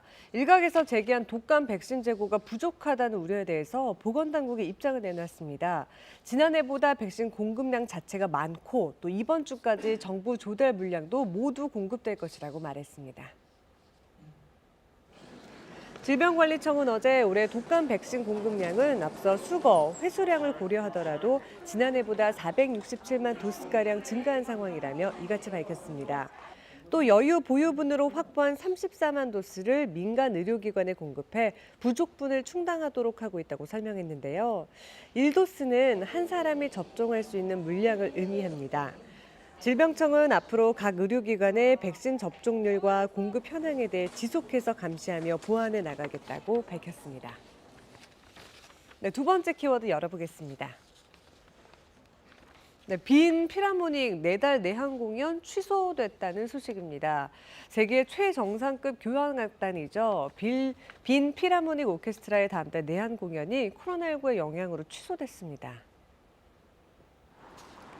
세종문화회관은 어제 코로나19의 확산과 장기화로 한국에 방문하는 모든 사람의 2주간 자가격리를 의무화하는 등 정부의 방침에 따라 공연을 취소하게 됐다고 설명했습니다. 빈 필하모닉 오케스트라는 다음 달 3일 세종문화회관 대극장에서 내한 공연을 예정했지만 이번 공연 취소로 추후 내한 일정도 불투명해졌습니다. 네, 세 번째 키워드 열어보겠습니다. 이스타항공 오늘 600여 명 정리 해고된다는 뉴스입니다. 경영난을 겪고 있는 이스타항공이 오늘 직원 605명을 정리 해고합니다. 이로써 이스타항공의 직원은 총 590여 명이 되고 추후 추가 구조조정을 통해서 400여 명 수준이 될 것으로 예상됩니다. 이스타항공은 항공기가 6대이기 때문에 이에 맞춰 인력을 감축하는 것이고 현재 회사 규모로는 인수자를 찾기 어렵고 회사 매각을 위해 규모를 줄인 것이라는 입장입니다. 이에 대해 조종사 노조는 8개월째 임금 한 푼 못 받았지만 정리해고됐다며 사측과 정부가 노동자들의 목소리를 외면하고 있다고 비판했습니다. 네, 마지막 키워드 열어보겠습니다. 네, 204만 명 소상공인 새희망 자금 받았다라는 소식인데요. 중소벤처기업부는 어제 소상공인 새희망 자금 신청을 받기 시작한 지난달 24일부터 지난 12일까지 소상공인 204만 1,108명에게 2조 2,061억 원을 지급했다고 밝혔습니다. 지급 규모는 1차 신속 지급 대상인 243만 명, 2조 6,132억 원 가운데 84% 수준입니다. 한편 39만 명이 아직 소상공인 새희망 자금을 신청하지 않은 것으로 나타났는데요. 중기부는 오늘 16일부터 우편을 발송해서 지원 사항을 다시 안내할 계획입니다. 지금까지 코로나 Q&A였습니다. 요양병원에는 주로 거동이 안 되거나 치매, 중풍 등의 중증 질환을 앓는 노인분들이 많이 들어가 계십니다. 그러다 보니 아무래도 여러 약물이 처방될 테고 가족들은 그 내역을 일일이 알기가 힘든데 기회가 된다면 한번 들여다볼 필요도 있을 것 같습니다. 이 사례를 한번 참고해 보시기 바랍니다. 우한솔 기자입니다. 올 여름 어머니를 떠나보낸 남매. 요양병원에 계셨던 어머니의 갑작스러운 죽음이 혼자만의 일이 아님을 KBS 보도로 알게 됐습니다. 말도 한마디부터 그렇게 가오리 나 어떡해 엄마. 엄마. 요양병원에 입원한 지 40일째. 80살 노모는 의식을 잃었습니다. 급히 대학병원으로 옮겼지만 2달을 넘기지 못했습니다. 어머 언니 그 창에 나온 것 같아. 언니 엄마 아니야? 막 그러더라고요. 보니까 정말 너희 우리 엄마 같다는 생각이 딱 드는 거예요. 노모의 투약 기록지를 확인해 보니 이번 첫날부터 쿠에티아핀 등 항정신병제가 다수 처방됐습니다. 40일간 항정신병제 처방이 하루도 빠지지 않고 계속됐고 의존성이 높은 수면유도제 졸피뎀도 30일 동안 투약됐습니다. 간호 기록지에 남아있는 집에 가고 싶다는 할머니의 호소. 병원은 행동통제 약물인 할로페리도를 주사했습니다. 약물들은 근육이 조금 이제 굳어지는 그런 이제 역할을 하기 때문에 음식물 같은 것을 삼키는데 영향을 줄 수가 있습니다. 요양병원 측은 환자의 치매 상태에 따라 약물 처방이 이뤄졌고 식사 때는 간호 인력이 투입돼 부주의로 인한 사망 가능성은 낮다고 주장했습니다. 저희 지금 현재 그분이 고소를 해서 수사 진행에 있어서 수사에 상실이 임하고 있어요. 의식을 잃기 직전 아침. 식사를 하지는 못했지만 약은 먹었다는 노모. 존엄과는 거리가 먼 생애 마지막 모습이었습니다. KBS 뉴스 우한솔입니다. 예, 이렇게 약물은 많이 주입받는 반면에 식사는 부실하다는 지적도 있습니다. 일부 요양병원의 식단을 분석해봤더니 식비에 비해서 턱없이 부족한 식재료를 쓰고 있었습니다. 왜 그런가를 좀 따져봐야 될 텐데요. 관리 제도상의 문제도 좀 있었습니다. 전현우 기자가 보도합니다. 한 공공요양병원의 아침 식단입니다. 국에는 건더기가 거의 없고 육류는 보이지 않습니다. 식단 구성이 환자에게 적절한지 영양사에게 물어봤습니다. 영리가 없다면 저 정도 나가면 안 되는 건데 금액 자체는 그렇게 높지는 않은 것 같아요. 네. 좀 뭔가 이렇게 먹을 수 있고 이렇게 좀 만족할 수 있는 거를 주면 좀 좋을 텐데 좀 일반식 기준으로 요양병원의 한 끼 식비는 5,790원. 이곳의 경우 환자 70명이 식사를 해 하루에 120만 원 넘는 식비를 병원 측은 받고 있습니다. 그런데 취재진이 서류를 입수해보니 실제 식자재 구입비는 하루 52만여 원, 쌀값 등을 고려해도 60만 원 안팎입니다. 조리가 필요 없는 경관식의 경우도 한 끼당 4,790원씩 받지만 실제 제품가는 1,000원 정도에 불과합니다. 인건비와 각종 비용을 빼더라도 환자 식비의 상당 부분이 병원 수익으로 돌아간다는 얘기입니다. 근데 첫 달에 그냥 그 정도는 얘기 안 나왔을 텐데 첫 달에 쓰셨을 때는 한 1,000원 나왔어요. 전달에 1,100, 1,200. 또 다른 병원에선 물가에 상관없이 식자재비를 고정시켰다고 말합니다. 들어가서 아무리 저도 1,200원 넘지 않으니까 그런 줄 알아 이러더라고. 봤을 때는 아침 오면은 육수를 볶는 게 있었어요. 새우가루랑 해가지고 청동이로 막 근데 그 다음 비용들도 해야 되는데 그거 없이 다시만 쓰세요. 관할보건소는 식품위생 등을 관리할 뿐 식재료 지출 등 운영을 감독할 규정은 없다고 말합니다. 관여할 수 있는 저희들도 그 내용이 없는 거고 우리 의료법에도 이게 식단에 관련돼서 이거를 저도 뭐 이게 처음 듣는 얘기네 지금. 요양병원 식비는 환자 부담이 50%, 나머지 50%는 건강보험으로 지원됩니다. 건보 재정이 그대로 요양병원 수익이 되지 않도록 식비 내용이 투명하게 공개돼야 합니다.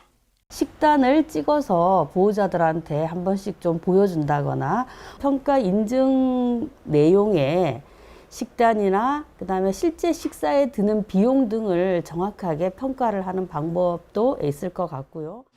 해당 병원 측은 부실한 식단이 아니라면서 보건소의 세부 회계를 공개하겠다고 밝혔습니다. KBS 뉴스 전현우입니다. 네, 요즘도 이런 일이 있네요. 초등학교 교사가 수업 중 1학년 학생에게 소리를 지르고 심한 욕까지 했습니다. 아버지 전화번호를 못 외운다는 게 이유였습니다. 아이 몸에서는 멍자국도 발견됐는데요. 오정현 기자가 취재했습니다. 뭐라고? 이 새끼가 똑바로 말하네? 정신 나간 X냐? 니네 애비한테 전화할 때 공유공 끝나냐? 전북 고창 한 초등학교 교사가 최근 수업 시간에 1학년 8살 박모 군에게 한 말입니다. 박 군이 부모의 전화번호를 제대로 외워 적지 못해 혼냈다고 하는데 뭔가를 던지는 듯한 소리도 납니다. 그럼 끝까지 말해보라고. 야, 아빠 전화번호 뭐냐고. 좀 쉬어봐. 보세요. 이따 보면 점점 있습니다. 이런 놈들 딱 이용해놓기 좋아, 납치범이. 야, 부모님 전화번호 몰라? 그냥 죽여버려야 됩니다. 아이 몸에선 멍자국도 발견됐습니다. 박 군의 아버지는 교사가 아이를 때린 증거라고 주장합니다. 녹음은 아버지가 쥐어준 소형 녹음기로 박 군이 직접 했습니다. 목욕을 시키려고 하는데 먹자국이 있더라고요. 물어보니까 선생님이 아이를 위해서 녹음기 준비해가지고 선생님이 나쁜 행동을 하는 그런 소리를 여기다 넣는 거니까. 교사는 아이들에게 실종이나 유괴의 위험성을 말하다 조금 과격해졌다고 해명합니다. 멍자국은 자신이 박 군의 다리를 꽉 잡아서 생긴 흔적이 맞지만 이 역시 훈육이었다고 말했습니다. 네, 사실 다 남겼어요. 처음에는 어깨를 잡고 눌렀지만 계속 벗어내려고 하니까 제가 그때 이제 다리를 잡았어요. 그 부분은 잘못한 게 있죠. 반에 있던 8살 동갑내기들은 모두 5명. 고함과 폭언 속에 있던 이 아이들 모두에 대해 정서적 학대 조사도 필요해 보입니다. 박 군의 아버지는 아들에게 욕설을 한 교사를 아동학대 혐의로 고소할 예정입니다. KBS 뉴스 오정현입니다. 장애 아동을 전문적으로 보살피는 어린이집이라서 믿고 맡겼는데 아이가 오히려 또 학대를 당하는 일이 벌어졌습니다. 때리고 방치하고 밥을 억지로 입에 집어넣는 모습들 CCTV에 포착됐습니다. 최진석 기자입니다. 경남의 한 어린이집, 담임교사가 아이에게 숟가락으로 밥을 먹이자 아이가 식판을 밀칩니다. 교사는 아이의 손을 2차례 때리고 책상을 손바닥으로 내려칩니다. 이번에는 다른 교사가 이 아이의 머리를 뒤로 젖히고 담임교사가 아이의 입에 음식을 집어넣습니다. 이 아이는 6살 뇌병변 2급 장애아동. 길게는 1시간 동안 작은 텐트 안에 있는 등 홀로 남겨진 모습도 여러 차례 발견됩니다. 부모는 아이 머리에 난 상처를 발견하고 어린이집 폐쇄로 TV 이틀치 분량을 확인했습니다. 너무나 하루 이틀 일이 아닌 것 같고 그냥 팽배해져 있더라고요. 선생님들에 대해서도 전혀 이런 거에 대한 죄의식도 없고. 폐쇄로 TV에는 아이들에게 과제를 시키지도 않고 인증사진만 찍거나 아이들 음식을 교사가 먹는 장면이 담겼습니다. 반복적으로 아이의 머리를 자꾸 흔드는 경우도 있습니다. 교육적인 거, 치료적인 거를 원하기 때문에 어머님들이 분명히 장애 전문 어린이집에 넣으셨을, 입소를 시키셨을 건데 그때는 그런 적절한 서비스 제공은 전혀 없었던 것 같아요. 어린이집 원장은 해명을 거부했습니다. 경찰은 최근 한 달여 동안의 폐쇄로 TV 영상 중 학대가 의심되는 장면들을 아동보호 전문기관에 분석을 해야 할 계획입니다. 또 이 어린이집에서 장애 아동이 1cm 크기의 자석 5개를 삼켜 수술을 받은 사고와 관련해 방임과 학대가 있었는지도 수사하고 있습니다. KBS 뉴스 최진석입니다. 도심에 멧돼지가 잇따라 출몰하고 있습니다. 가장 최근에는 세종시의 한 상가로 돌진해서 유리벽을 깨고 달아났는데요. 먹이를 한창 구하는 시기라 11월 초까지는 각별히 주의하셔야 한답니다. 박연성 기자입니다. 세종시 도심 한복판. 멧돼지 한 마리가 맹렬히 달리더니 차도를 가로질러 상가 건물로 돌진합니다. 들이받은 충격에 외벽을 대신하는 두꺼운 유리창이 박살났습니다. 멧돼지가 돌진한 상가입니다. 미용실 개업을 준비하던 곳이었는데 그야말로 아수라장이 됐습니다. 멧돼지는 상가 내부를 뒤지다 먹을 것이 없자 30여 초 만에 다시 도로로 뛰쳐나왔습니다. 소방과 경찰, 유해조수 포획단이 출동했지만 금강 쪽으로 달아났습니다. 세종 한복판에 이렇게 멧돼지가 나온다는 건 있을 수가 없는 얘기예요. 저희들로서는 어안이 벙벙하고 말할 수가 없네요. 전문가들은 인근 금강변 야산에 서식하는 멧돼지들이 식욕이 왕성한 요즘 먹이가 부족하자 도심까지 온 것으로 보고 있습니다. 이 10월 달부터 11월 초까지는 그런 행동이 빈번해질 거로 예상됩니다. 동물성 지방을 축적하려고 논밭으로 내려오고 아니면 새끼 딸린 돼지들 먹이를 구하려고 도심으로 나오는 경우가 있는데 지난해 10월에도 세종시의 한 아파트 단지에 멧돼지 4마리가 출몰해 2마리가 사살됐고 지난달에는 도심공원에서 멧돼지 출몰 신고가 이어졌습니다. 포획이 가장 좋은 방법으로 보고 그 포획단에게 무전기라든지 아니면 약간 투시경이라든지 이런 장비들을 지급해서 세종시는 도심 멧돼지 출몰에 대비해 유해조수 포획단 활동을 늘리기로 했습니다. KBS 뉴스 박연선입니다. 오늘 아침 중부지방은 어제 아침보다 추위가 덜하지만 남부지방은 어제보다 기온이 떨어진 곳이 많습니다. 오늘 서울의 아침 기온 11.4도로 출발했는데요. 대구는 7.9도로 어제보다 5도가량 낮습니다. 한낮에 서울은 16도에 머물면서 종일 쌀쌀하겠고요. 대구는 21도까지 오르면서 일교차가 크게 벌어지겠습니다. 내일 아침에는 더 쌀쌀해지겠습니다. 전국 대부분 지역의 아침 기온이 10도 아래로 내려갈 것으로 보이고요. 또 일부 산간 지역에서는 영하로 기온이 떨어지는 곳도 있겠습니다. 당분간 아침 기온은 10도 안팎, 낮 기온은 20도 안팎으로 쌀쌀한 날씨는 계속되겠습니다. 지금 중부지방을 중심으로는 구름이 많이 끼어 있고요. 남부지방에는 맑은 하늘이 드러나 있습니다. 경북 산간 지역으로는 안개가 짙게 끼어 있는데 점차 햇살이 비추면서 거치겠고요. 전국에는 선선한 바람이 불겠지만 서해안 지역에는 바람이 다소 강하게 불겠습니다. 날씨 정보 전해드렸습니다. 사회적 거리두기 완화로 2달 만에 클럽과 감성주점 등이 다시 문을 열었습니다. 하지만 전자출입 명부를 작성하지 않는 등 방역수칙을 위반한 일부 업소가 밤새 적발됐습니다. 축구선수 호날두와 골프선수 더스틴 존슨 등 세계적인 스포츠 스타들이 코로나19 확진 판정을 받았습니다. 미국의 신규 확진자 수가 일주일간 하루 평균 5만 명대를 기록하는 등 미국과 유럽의 확산세가 커지고 있습니다.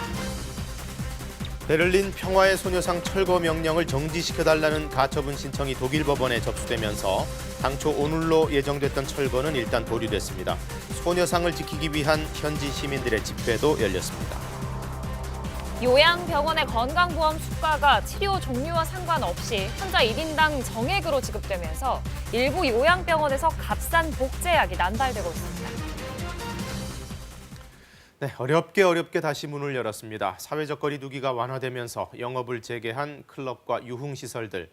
업주들 입장에서는 그동안 억울한 면도 좀 있었을 것이고 또 경제적인 타격도 만만치 않았을 겁니다. 이제 조심조심 재기를 도모할 텐데 행여라도 다시 문 닫는 일이 없게 하려면 당연히 방역수칙을 잘 지켜야 할 겁니다. 밤사이 단속도 있었고 취재진이 동행을 해봤는데요. 일부 아쉬운 면도 보였습니다. 민정희 기자의 취재입니다. 서울 강남역 인근 술집으로 합동 단속반이 들어갑니다.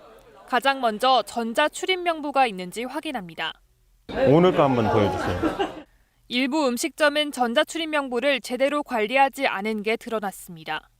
근데 지금 이것 따지면은 해봐야 지금 4분 계셔야 되는데 25분 계시죠? 명부 작성을 소홀히 하고 계시네요. 기기가 아예 꺼져 있는 음식점도 있었습니다. 이거 이렇게 꺼두시면 안 되죠. 손님 오시는데 이거 계속 켜두셔야 QR을 찍죠. 마스크 착용 여부도 검사 대상입니다. 사업주 종사자 마스크 착용해야 되는데 선생님들 지금 다 착용 안 하셨어요, 맞죠? 적발된 업주들은 2달 만에 문을 열었다며 봐달라고 호소합니다. 솔직히 그러니까 여기에 대해서는 굉장한데 솔직히 지금 월세도 2달 동안 다 밀려있는 상태고 테이블 사이 1m 이상 거리두기를 지키지 않은 주점도 걸렸습니다. 빈 자리가 많은데도 바깥쪽으로 손님을 몰아 배치한 겁니다. 앞에 손님이 안 앉으면 저희는 가게가 손님 인테리어예요. 어떻게 보면. 유흥주점 등 유흥시설 5종은 4제곱미터당 1명으로 인원이 제한됐는데 업소들은 제한 인원을 문 앞에 써붙이는 등 대부분 방역수칙을 지키는 모습이었습니다. 대규모 확산지로 지목됐던 클럽도 문을 열었습니다. 클럽이나 감성주점 같은 춤추는 유흥시설은 1시간당 10분 또는 3시간당 30분씩 휴식 시간을 운영해야 합니다. 전광판에 안내가 나오고 바닥에 거리두기 표시가 있지만 춤을 추다가 가까워지는 사람들의 모습도 보였습니다. 적발된 업소들에는 집합 금지 등의 조처가 내려질 예정입니다. 미준수 사항은 주로 이제 테이블 간 거리두기가 안 되고 있더라고요. 그러니까 해당 자축에 통보를 해서 바로 행정 조치를 하게끔. 서울시는 오늘 음식점과 유흥주점 등 184곳을 대상으로 한 점검에서 방역수칙을 위반한 5곳을 적발했습니다. KBS 뉴스 민정입니다. 네, 보신 것처럼 일부 영업장들은 너무 마음을 놓고 있는 것 같다는 생각도 드는데 신규 확진자가 어제 다시 100명대로 올라왔다는 점 눈여겨보셔야겠습니다. 0시 기준으로 102명, 엿새 만에 다시 세 자릿수로 올라왔습니다. 다만 어제 같은 경우에는 입국자들의 확진 사례가 좀 많이 반영되기는 했습니다. 국내 발생은 60명대를 유지했습니다만 한동안 뜸했던 해외 유입이 30명대로 올라왔고요. 특히 이 부산항에 최근에 입항한 러시아 선박에서 또 선원 확진자 최소 14명이 나왔고 이 수치가 많이 반영됐습니다. 수도권 병원과 소모임 등을 중심으로 한 산발적인 감염도 이어지고 있죠. 어제 정오 기준입니다. 서울 도봉구 다나병원에서는 5명의 확진자가 추가돼서 누적 확진자 수가 이제 60명대로 올라왔고요. 또 경기도 의정부시에 있는 마스터플러스 병원에도 9명의 확진자가 더 나와서 마찬가지로 누적 확진자 수가 60명대를 찍게 됐습니다. 지난 추석 연휴에는 3천만 명 이상이 전국적으로 이동을 했습니다만 그나마 다행히 대규모 감염은 발생하지 않았는데요. 앞서 보셨듯이 집단 감염이 꾸준히 생기고 있기 때문에 2차 유행, 집단 유행 가능성 여전히 남아있다고 방역당국은 걱정을 하고 있습니다. 특히 여름 휴가철뿐만 아니라 이 가을 단풍철도 행락객들이 여기저기 많이 몰리게 됩니다. 방역당국은 주요 단풍 명소에서도 방역을 강화할 방침인데요. 되도록이면은 인파가 몰리는 여행지보다는 가족 단위로 집 근처 한적한 곳을 찾아주십사 이런 당부도 덧붙였습니다. 앞서 추석 연휴 얘기를 잠시 해드렸습니다만 이 명절을 기점으로 한 전파가 아주 없었던 건 아닙니다. 대전의 한 일가족에게서 발생을 했죠. 이 가족이 다니던 어린이집과 직장 등에서 추가 전파가 발생했는데 알고 보니 이 교회 수련회에 갔던 사실도 있었고 거기서도 결국 4명의 확진자가 나왔습니다. 당국은 이 수련회 자체가 모여서는 안 될 행사였다고 보고 고발 조치에 나섰습니다. 박연선 기자의 보도입니다. 추석 연휴에 가족 모임을 했다가 집단 감염된 대전의 일가족은 모두 7명입니다. 이 가운데 2살 손자가 다니던 어린이집에선 다른 원아와 가족, 교사 등 15명이 어제까지 사흘 동안 연소에 감염됐습니다. 안타깝게도 그 확진된 원아의 어머니들까지 감염이 되어서 어제 저희가 보훈병원에 그 원아랑 어머니랑 같이 입원을 해서 현재 치료 중에 있습니다. 또 확진된 일가족의 직장 동료와 병원 접촉자도 감염돼 일가족과 관련된 전체 확진자가 20명을 넘었습니다. 특히 일가족 중 30대 목사 부부가 지난 8일부터 2박 3일 동안 충남 아산에서 열린 교회 수련회에 다녀왔는데 여기엔 대전과 세종, 전주 등에서 3개 교회 신도 70여 명이 참석했습니다. 이 중 전주 확진자 1명을 포함해 현재까지 4명이 감염돼 양성 판정을 받았습니다. 방역당국은 해당 수련회가 종교 소모임을 금지한 행정조치를 위반한 것으로 보고 있습니다. 우리 시는 그 행사를 주관한 인솔자나 주재자에 대해서 고발을 포함해서 우리 시가 할 수 있는 모든 조치를 취하겠습니다. 대전시와 아산시는 참석 명단과 CCTV를 확보해 마스크 착용 등 방역수칙 준수 여부를 조사할 계획입니다.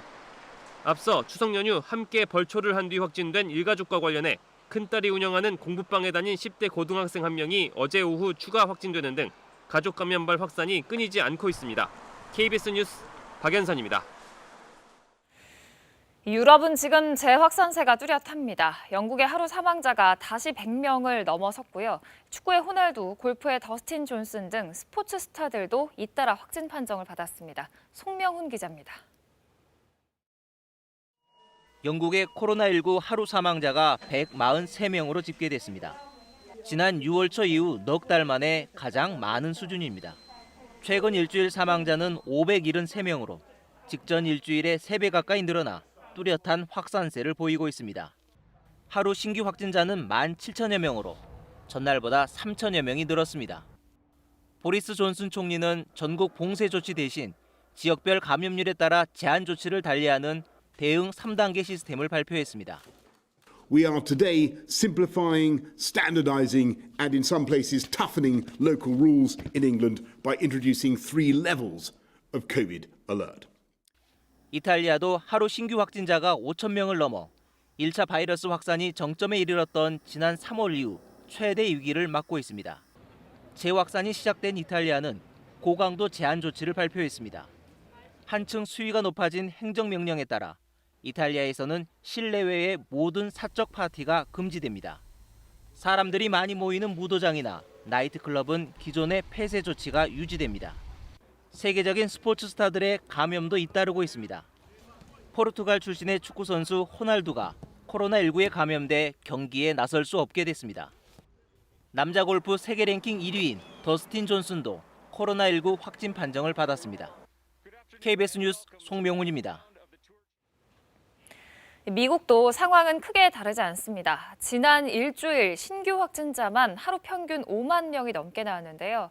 백신 개발은 난항을 겪고 있습니다. 부작용 등을 이유로 최근 백신과 치료제 시험이 잇따라 중단됐습니다. 워싱턴에서 금철영 특파원이 보도합니다.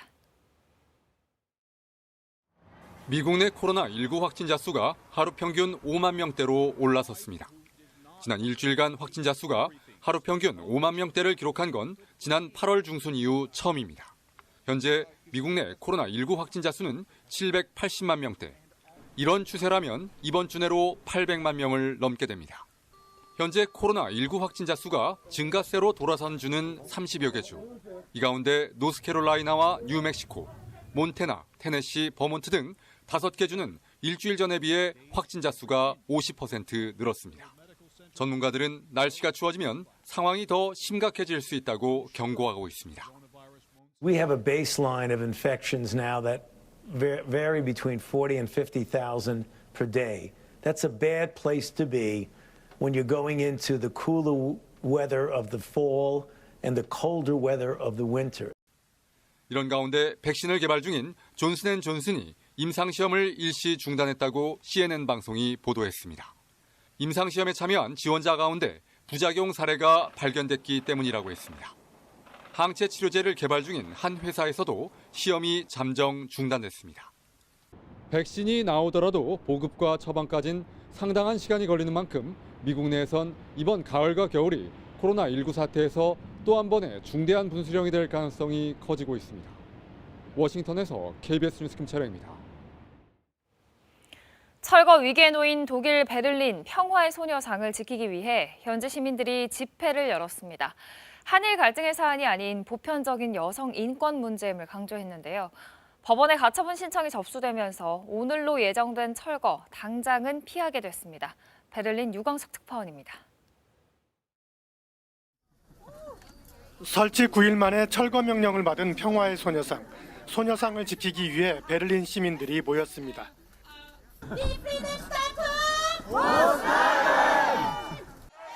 시민 300여 명은 당초 허가를 내줬다 취소한 미태구청을 향해 행진했습니다. Es muss überall daran gedacht werden und erinnert werden, dass nicht in Vergessenheit gerät und nicht wieder passiert. 구청 앞에서도 집회를 열고 베를린은 용감해져야 한다고 외쳤습니다. 미태구청장이 직접 나와 항의 서한을 받았습니다. Diese Pause, die es jetzt durch die Beratung im Gericht gibt, dafür nutzen, noch einmal sehr gründlich zu überlegen, welche Argumente dafür und welche Argumente dagegen sprechen und ob wir alles richtig abgewogen haben. 소녀상 건립을 주도한 시민단체는 기자회견도 열고 독일 언론들을 향해 소녀상의 의미와 철거 명령의 부당성을 알렸습니다. Die Statue ist ein Symbol der Hoffnung für die Überlebenden des Trostfrauensystems, aber eben auch für Frauen und Mädchen, die weltweit auch heute noch von sexualisierter Kriegsgewalt betroffen sind. 소녀상을 한일 간 갈등 사안으로 부각하려는 일본 정부의 전략에 맞서 시민단체는 소녀상이 국제적이고 보편적인 여성 인권 문제임을 강조했습니다. 베를린시에서 공동정부를 구성하고 있는 사민당과 녹색당 지구당도 소녀상 철거 명령을 취소하라는 성명을 냈습니다. 베를린 행정법원에 가처분 신청이 접수되면서 당장 오늘 소녀상이 철거되지는 않게 됐습니다. 시민단체는 오늘부터 소녀상 앞에서 1인 시위를 이어갑니다. 베를린에서 KBS 뉴스 유광석입니다. 21대 국회 첫 국정감사는 처음에는 북한 문제가 주요 쟁점이었다가 이제는 라임 옵티머스 사태로 뇌관이 옮겨가고 있습니다. 야당에서는 권력형 비리라면서 여권 인사들의 연루 의혹을 따져 물었고 여당은 단순 사기를 가지고 아니면 말고식 공세를 벌이고 있다고 맞받았습니다. 이화진 기자의 보도입니다. 라임, 옵티머스 두 사태에 대해 금융감독원의 부실 감독이 지적됩니다. 청와대 인사가 관여됨으로 인해서 금감원의 감독 기능이 제대로 작동하지 않은 것 아닌가. 감독 업무를 수행함에 있어서 업무상 필요한 또는 법규로 요구되는 것 이외에는 그런 영향을 전혀 받지 않고 있습니다. 옵티머스 고문으로 활동한 양호 전 나라은행장이 이현재 전 경제부총리를 만난 정황이 담긴 녹취도 공개됐습니다. 이현재 장관 지휘에 전화해서 내가 다음 주에 장관이 계시면 가능한 오후 시간에 찾아뵙고 싶다고 좀 약속 좀 잡아주자. 금감원에 로비를 했고 금감원도 VIP 대접까지 원장님도 들으셨죠? 의심이 되는 부분이 있지만 여기 나와 있는 것 가지고 단정적으로 얘기하기는 어렵고요. 옵티머스 관련 의혹의 핵심 중 하나인 펀드 하자 치유 문건에 대해 윤석헌 금감원장은 사실이 아닐 가능성을 언급했습니다. 그러니까 어떻게 느끼셨습니까? 이걸 약간 좀 조작되어 있는 문건이다 그런 느낌을 받았습니다. 국민의힘은 권력형 비리로 규정하는 반면 민주당은 단순 금융사기로 보고 있는 가운데 여야는 오는 23일 종합감사 때 옵티머스 사건 연루 의혹을 받는 이모 전 청와대 행정관을 증인으로 부르기로 합의했습니다. KBS 뉴스 이화진입니다. 요양병원이 전국적으로 많이 생기면서 이제 요양병원에서 마지막을 맞는 노인들이 많아졌습니다. 이른바 존엄한 죽음, 과연 그런 곳에서 가능하겠냐 하는 의구심도 이제 사회적인 쟁점으로 대두되고 있는데요. 요양병원의 보험 수가 체계라든가 의약품 리베이트 문제, 또 약물 오남용 문제 이런 것도 본격적으로 조명해 볼 때가 된 것 같습니다. 홍혜림 기자의 취재로 보시죠. 요양병원 여러 곳에 의약품을 공급하고 있는 도매업자입니다. 넣어주고 일제 결제도 받고 마실 조건 주고 그래 하면 서로 뭐 우선하게 같이 갖고 있고 계속하면 힘이 그냥 다거든요.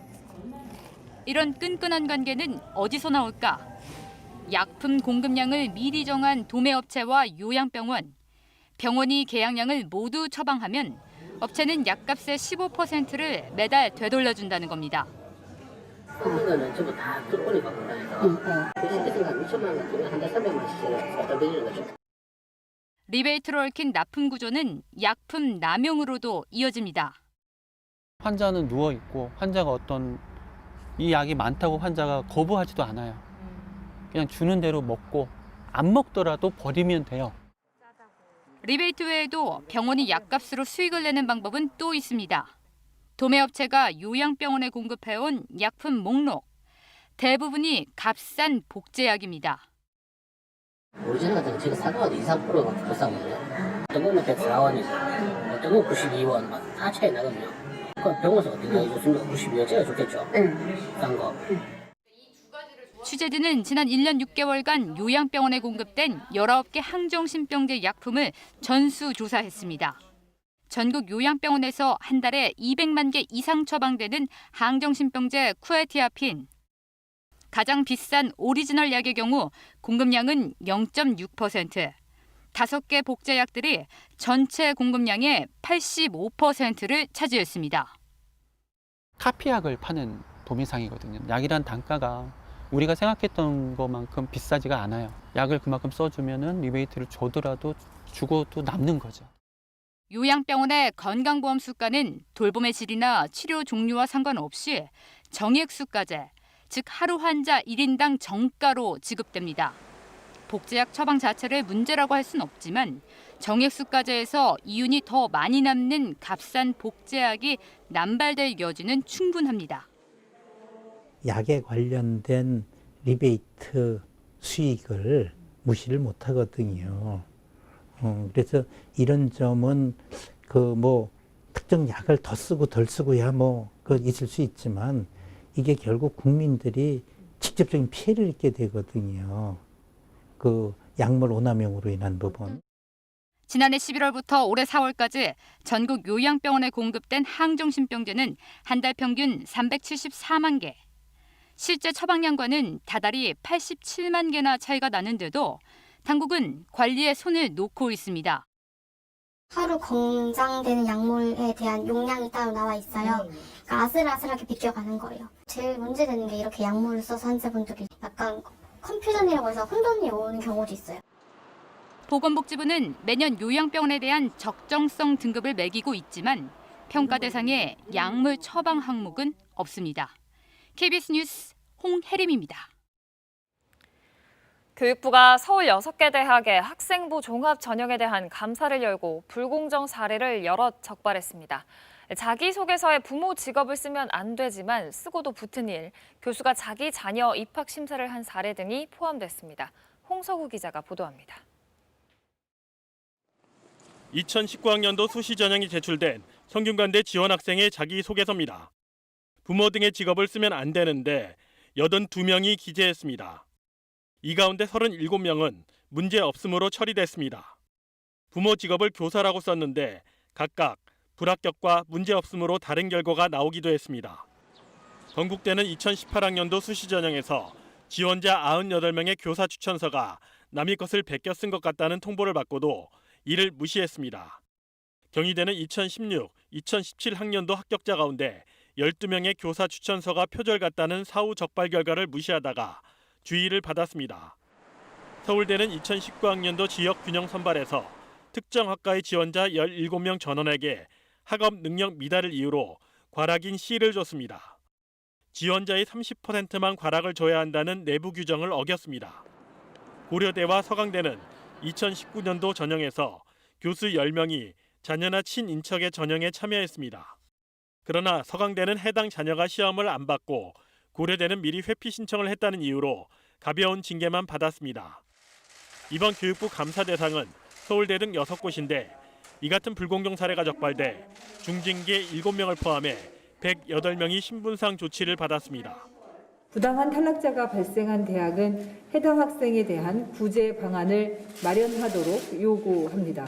유사한 지적 사항이 반복될 경우 교육부는 무관용의 원칙으로 엄중하게 조치할 것입니다. 이에 따라 교육부는 올해 학생부 종합전형부터 지원자의 고교 정보는 가리기로 했고 자기소개서와 교사 추천서도 폐지하기로 했습니다. 한편 자사고와 외고, 과학고 등을 우대한다는 고교 등급제 의혹에 대해선 추가 조사가 진행됐지만 명확한 증거를 찾아내지 못했다고 교육부는 설명했습니다. KBS 뉴스 홍석우입니다. 방탄소년단에게 병역 특례 혜택을 주자는 주장에 국방부와 병무청 모두 선을 그었는데요. 입영을 미루는 건 가능해질 수 있겠습니다. 병무청장이 입영 연기 대상에 우수한 대중문화예술인을 포함하는 방안을 추진 중이라고 밝혔는데요. 조빈나 기자입니다. 세계적인 K-팝 신드롬을 일으킨 그룹 BTS. 병역 특례 여부는 병무청 국정감사에서도 뜨거운 감자였습니다. 34개월 동안 봉사활동을 하는 대체복무 대상에 대중문화예술인도 포함시키자는 주장에 반대가 만만치 않습니다. 뭘 잘한다고 군대를 면제해줘요? 그럼 다 면제해줘야지 그러면 다. 나름대로 이치가 있으니까. 그 70년대만 해도 금메달 하나 따고 온 나라가 난리가 났었잖아요. 지금 사실 잘 모를걸요. 병무청도 선을 그었습니다. 입대 자원이 줄어드는 데다 병역에는 공정과 형평성이 중요하다는 겁니다. 대체 복무는 확대해서는 안 된다는 생각을 가지고 축소를 해야 된다는 생각을 가지고 있고 형평성 문제가 아주 중요한 문제인데 대신 입영을 연기할 수 있는 대중문화예술인을 문체부 장관이 추천하는 방안을 추진하고 있다고 밝혔습니다. 가장 높은 수준의 추천 기준을 만들어서 연령도 어떤 입영을 연기할 수 있는 상한선까지는 이렇게 고려하는 이런 연기 어떤 방법을 지금 검토하고 있습니다. 현재 병역법상 입영 연기 대상은 고등학교 이상 재학생과 체육 분야 우수자 등 세 부류인데 대중문화예술인을 추가하는 법안이 최근 발의된 상태입니다. 병무청은 긍정 의견을 낼 계획입니다. 병역법이 개정되면 BTS는 만 30세까지 입영 연기가 가능해질 전망입니다. 하지만 또 다른 형평성 논란도 예상됩니다. 어떤 기준으로 추천을 하냐. 원칙을 분명히 제시해야 된다. 그러지 않으면요, 이것도 논의되다가 합의가 안 됩니다. 보상이냐 형평이냐, 국민적 공감대 형성이 관건이 될 것으로 보입니다. KBS 뉴스 조빈나입니다. 미국에선 미시간 주지사에 이어 버지니아 주지사도 납치하려던 극우 단체들의 계획이 밝혀졌습니다. 두 주지사 모두 민주당 소속으로 강력한 코로나 제한 조치를 시행해 반발을 샀는데요. 워싱턴 서지영 특파원의 보도입니다. 미 극우 단체들의 납치 대상은 미시간 주지사에 그치지 않았습니다. 두 번째 목표는 버지니아 주지사였습니다. 미시간 주지사 납치 음모를 꾸민 혐의로 기소된 남성들에 대한 법원 심리에서 미 연방수사국 FBI 요원 리처드 트레스크가 공개한 내용입니다. 지난 6월 6일 기소된 남성들 가운데 일부가 극우 단체들의 회의에 참석했는데 이 자리에서 미시간 버지니아 주지사 납치 문제가 논의됐다고 트레스크는 밝혔습니다. 두 주지사 모두 민주당 소속입니다. 코로나19가 확산된 지난 4월 이후 봉쇄령을 내려 우익단체 등의 강한 반발을 샀습니다. 트럼프 대통령은 그런 미시간, 버지니아주 등을 겨냥해 해방하라는 시위를 부추기는 글을 트윗에 올리기도 했습니다. 최근 코로나19 확진 판정을 받고 격리 뒤 복귀한 랄프 노던 버지니아 주지사는 FBI의 조사가 진행 중이라며 말을 아꼈습니다. I do want to emphasize that the First Lady and I are safe thanks to the measures taken by the Executive Protection Unit, which is staffed by an extensively trained team of Virginia State Police personnel and the Virginia Division of Capitol Police. 놀덤 주지사의 대변인은 트럼프 대통령을 직접 겨냥하며 주지사의 심경을 대신 전했습니다.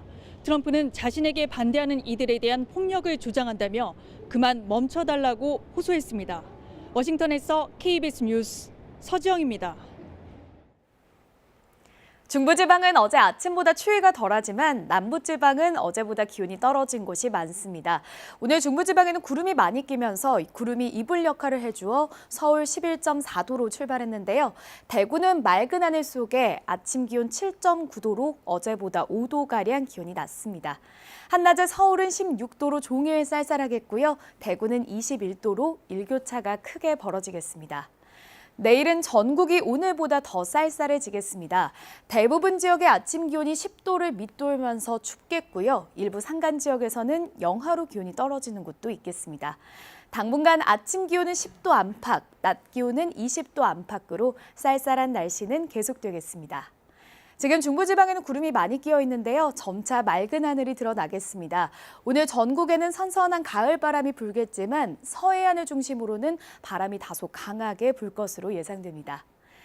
한낮 기온은 서울이 16도, 강릉 18도, 대전 19도 예상되고요.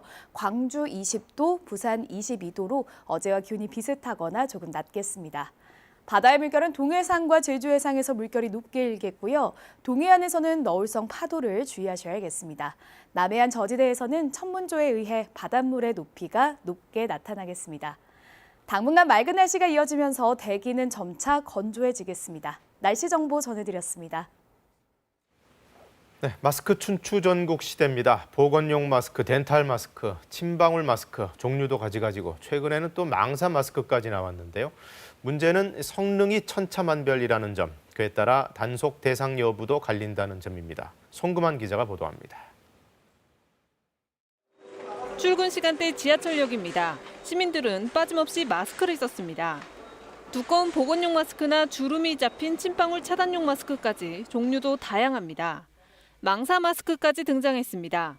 얇고 비교적 숨쉬기 편하게 만든 침방울 차단용 마스크의 성능은 어떨까? 0.6 마이크로미터 크기의 입자를 통과시키는 시험을 해보니 이 침방울 차단용 마스크는 13%만 투과됐습니다. 서울시 보건환경연구원이 대형마트에서 주로 유통 중인 침방울 차단용 10개를 조사한 결과 5개의 차단율이 80%를 넘어 전체 평균 75%로 나타났습니다. 같은 크기 입자를 80% 걸러내는 KF80 보건용 마스크와 성능이 비슷합니다. 하지만 망사 마스크 7개는 입자 차단율이 평균 17%에 불과했습니다. 사실상 차단 효과가 없는 겁니다. 특히 망사 마스크는 식약처의 관리를 받는 의약 외품이 아닌 공산품에 속해 별도의 성능 인증 시험도 거치지 않습니다. KF나 비말 차단용 마스크 같은 경우에는 필터가 있습니다, 가운데. 그래서 필터의 역할이고 망사 마스크는 여러분들이 보시다시피 헝겊이고 망사로 돼 있고 투명하게 보이고 어떤 필터의 흔적이 보이진 않습니다. 서울시 보건환경연구원은 건강한 사람이 오랫동안 마스크를 써야 할 경우 굳이 두꺼운 보건용 마스크 대신 숨쉬기 편한 침방울 차단용을 쓰는 것도 효과적이라고 설명했습니다. 다만 공기 중 전파되는 코로나 바이러스가 섞인 침방울의 크기는 대략 5 마이크로미터인데 더 작은 입자도 있습니다. 따라서 병원이나 고위험 시설에서 또 본인이 확진자일 때는 80% 이상을 차단하는 KF80이나 94를 사용하는 게 예방에 더 좋다고 덧붙였습니다. KBS 뉴스 송금환입니다. 네, 야구 팬분들 어제 모처럼 신나는 날이었을 겁니다. 굳게 닫혔던 야구 경기장 거리두기 완화로 다시 문을 열게 됐는데요. 아직은 일부 좌석만 관람객을 받지만 그래도 그게 어디냐 반가워하는 분들 많았습니다. 보도에 신수빈 기자입니다. 지난 8월 중순 이후 다시 팬들을 맞이하게 된 잠실 야구장. 3,000명 가까운 관중이 다시 문을 연 잠실을 찾았습니다. 방역 지침에 따라 입장할 때는 이렇게 출입구에서 체온을 재야 합니다. 또 QR코드로 신원을 확인한 뒤에야 야구장에 입장할 수 있습니다. 드디어 기다리던 경기 시작. 마음에는 함성이 가득하지만 아직은 조용한 응원에 만족해야 합니다. 비말 전파를 막기 위해 마스크를 착용해야 하고 육성 응원이 금지되기 때문입니다. 관중석에서 음식을 먹을 수도 없습니다. 그러나 야구를 직접 볼 수 있다는 사실만으로도 기쁨이 가득합니다.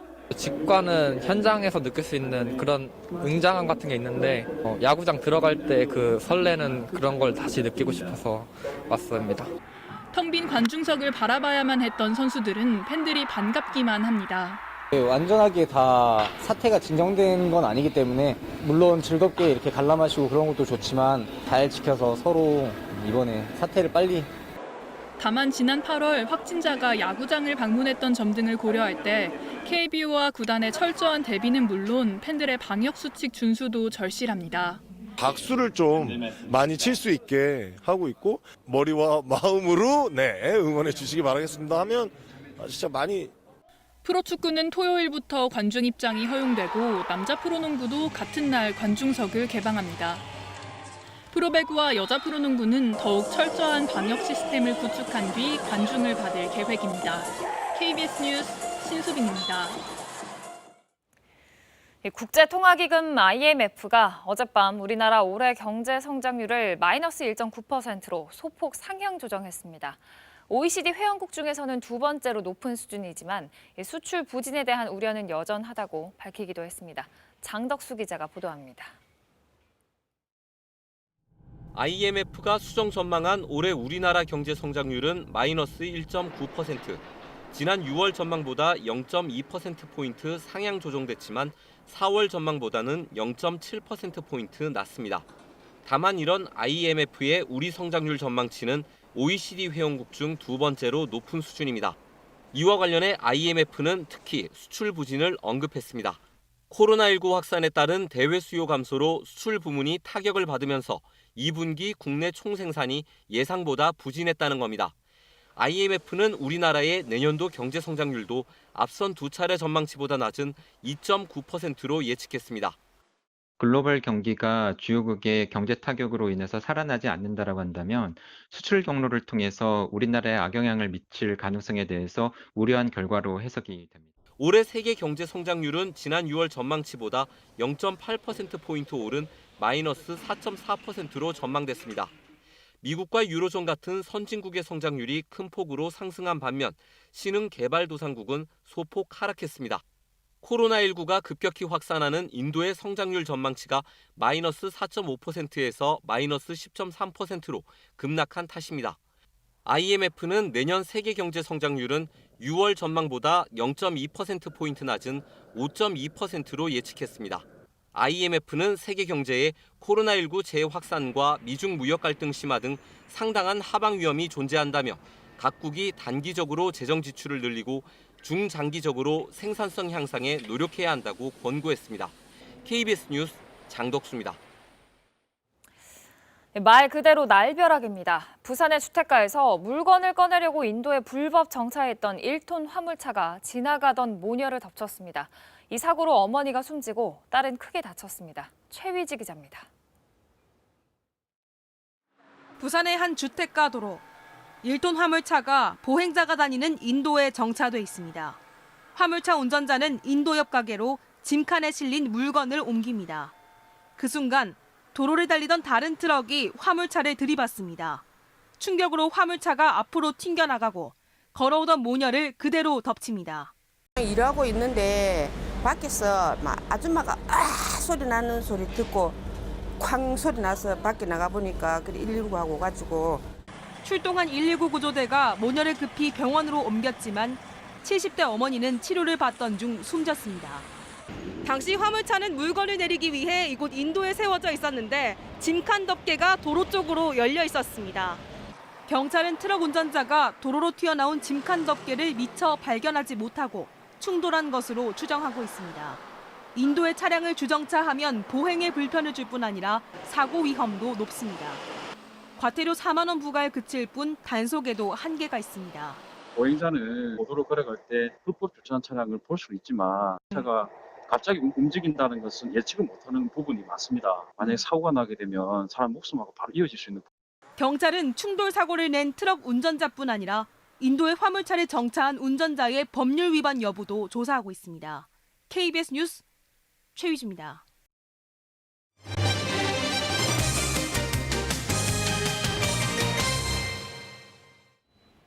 한 초등학교 교사가 수업 도중 1학년 학생에게 심한 욕설을 해서 학부모가 아동학대 혐의로 고소하겠다고 나섰습니다. 아이 몸에선 멍자국도 발견됐는데요.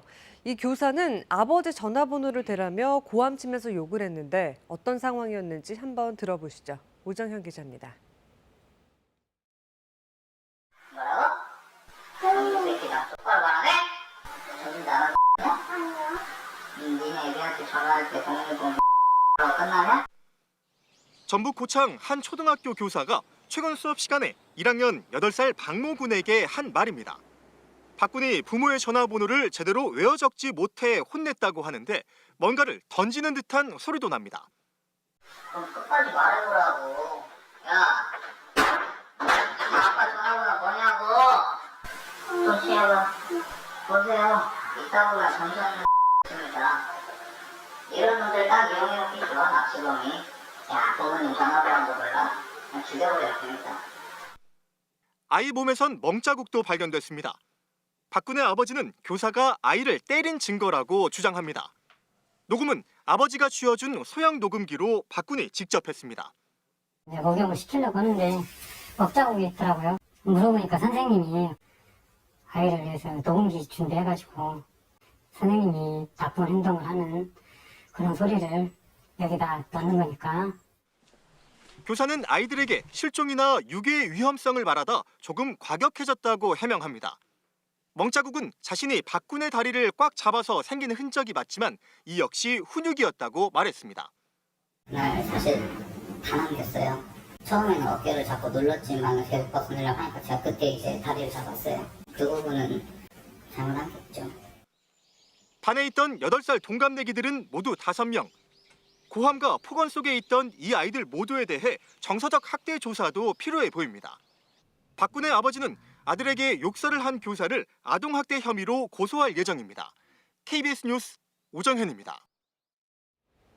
경남의 한 장애아동 보육 어린이집에서도 학대로 의심되는 정황이 발견돼 경찰이 수사에 나섰습니다.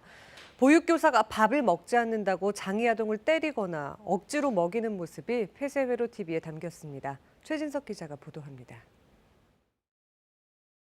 경남의 한 어린이집, 담임교사가 아이에게 숟가락으로 밥을 먹이자 아이가 식판을 밀칩니다. 교사는 아이의 손을 2차례 때리고 책상을 손바닥으로 내려칩니다. 이번에는 다른 교사가 이 아이의 머리를 뒤로 젖히고 담임교사가 아이의 입에 음식을 집어넣습니다. 이 아이는 6살 뇌병변 2급 장애아동. 길게는 1시간 동안 작은 텐트 안에 있는 등 홀로 남겨진 모습도 여러 차례 발견됩니다. 부모는 아이 머리에 난 상처를 발견하고 어린이집 폐쇄회로 TV 이틀치 분량을 확인했습니다. 너무나 하루 이틀 일이 아닌 것 같고 그냥 팽배해져 있더라고요. 선생님들에 대해서도 전혀 이런 거에 대한 죄의식도 없고. 폐쇄회로 TV에는 아이들에게 과제를 시키지도 않고 인증사진만 찍거나 아이들 음식을 교사가 먹는 장면이 담겼습니다. 반복적으로 아이의 머리를 잡고 흔드는 경우도 있습니다. 교육적인 거, 치료적인 거를 원하기 때문에 어머님들이 분명히 장애 전문 어린이집에 넣으셨을, 입소를 시키셨을 건데 그때는 그런 적절한 서비스 제공은 전혀 없었던 것 같아요. 어린이집 원장은 해명을 거부했습니다. 경찰은 최근 한 달여 동안의 폐쇄회로 TV 영상 중 학대가 의심되는 장면들을 아동보호 전문기관에 분석을 해야 할 계획입니다. 또 이 어린이집에서 장애 아동이 1cm 크기의 자석 5개를 삼켜 수술을 받은 사고와 관련해 방임과 학대가 있었는지도 수사하고 있습니다. KBS 뉴스 최진석입니다. 아파트 경비원들에 대한 입주민과 관계자들의 갑질이 끊이지 않고 있습니다. 이에 경기도는 마을 노무사 제도를 활용해서 피해 경비원들을 직접 지원하고 나섰습니다. 황진우 기자입니다. 관리소 직원과 실랑이를 하던 한 여성. 이 여성은 갑자기 직원 손에 들려있던 것을 낚아채 직원의 얼굴을 향해 휘두릅니다. 가슴팍을 2차례 밀치기도 합니다. 자신의 차량에 주차 지도 스티커를 붙였다는 게 이유였습니다. 10분 동안 관리소 직원을 몰아붙이던 이 여성은 스티커로 자신의 차를 훼손했다며 정 씨를 경찰에 신고까지 했습니다. 총이 있으면 뭐 쏴 죽이겠다 막 때먹는 소리를 하면서 억울함, 분함 그런 것들이 치밀어 오르더라고.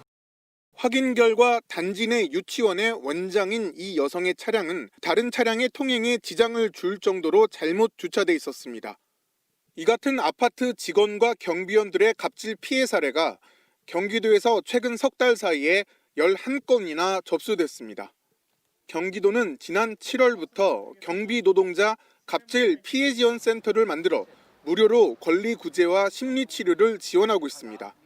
근로복지공단에 업무상재에 대한 산재 신청이 되어 있는 상태고요. 아직 승인 결과를 기다리고 있는 상태입니다.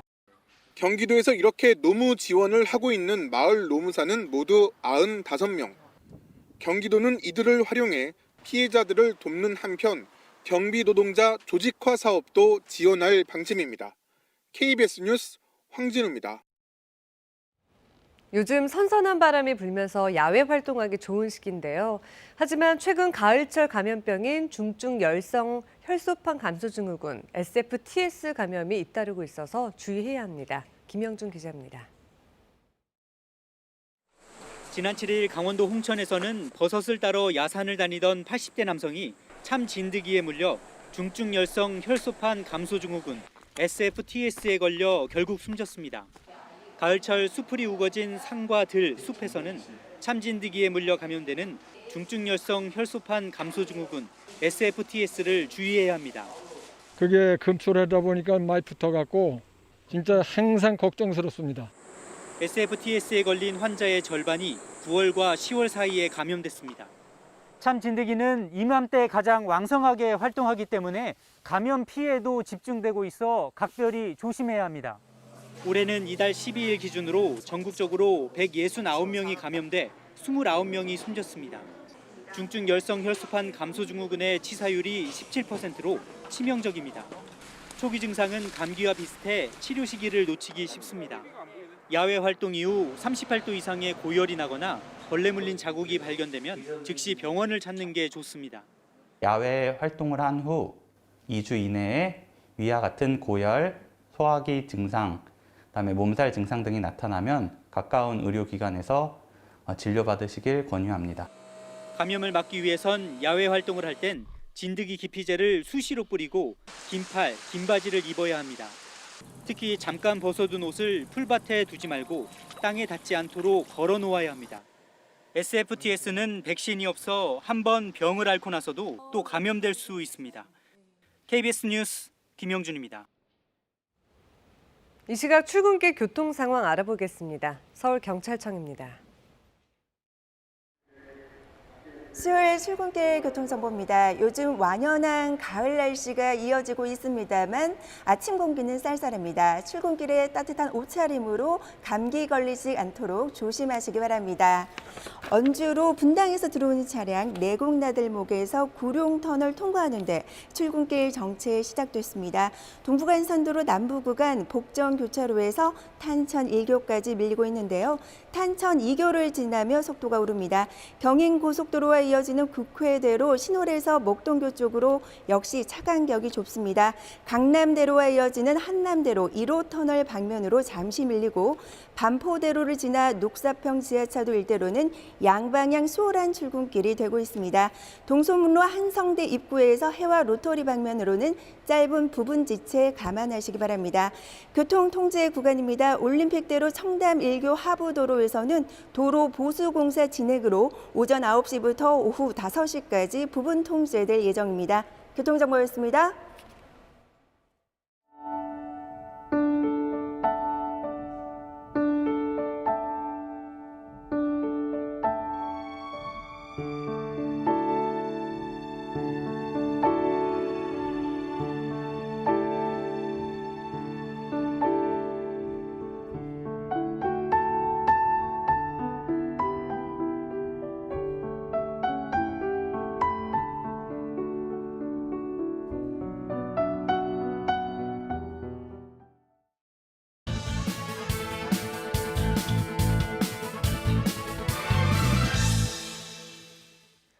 사모펀드 라임과 옵티머스 사건이 전국의 중대 이슈로 부각되고 있습니다.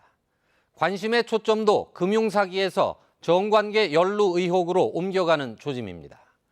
정치권 공방이 가열되면서 국정감사의 최대 쟁점으로 떠오르고 있습니다. 여기저기서 진실 공방이 불거지고 있습니다. 우선 라임 사건 핵심인 김봉현 전 스타모빌리티 회장의 법정 증언입니다. 제3자를 통해 강기정 전 청와대 정무수석에게 5천만 원을 건넸다는 취지입니다.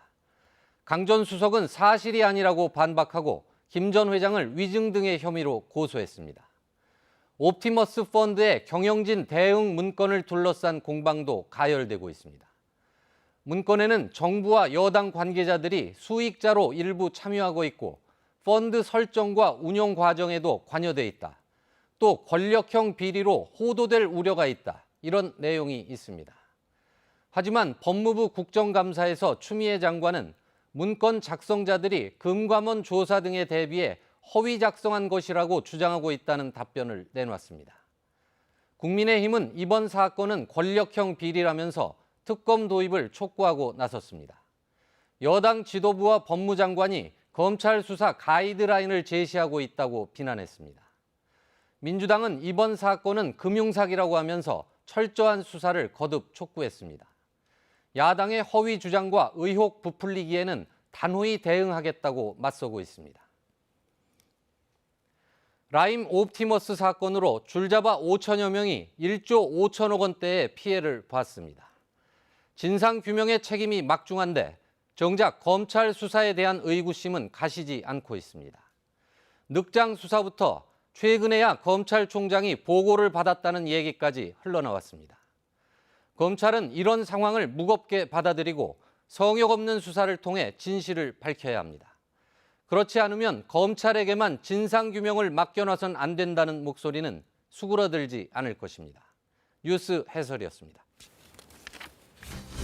사회적 거리두기 완화로 2달 만에 클럽과 감성주점 등이 다시 문을 열었습니다. 하지만 전자출입 명부를 작성하지 않는 등 방역 수칙을 위반한 일부 업소가 밤사이에 적발됐습니다.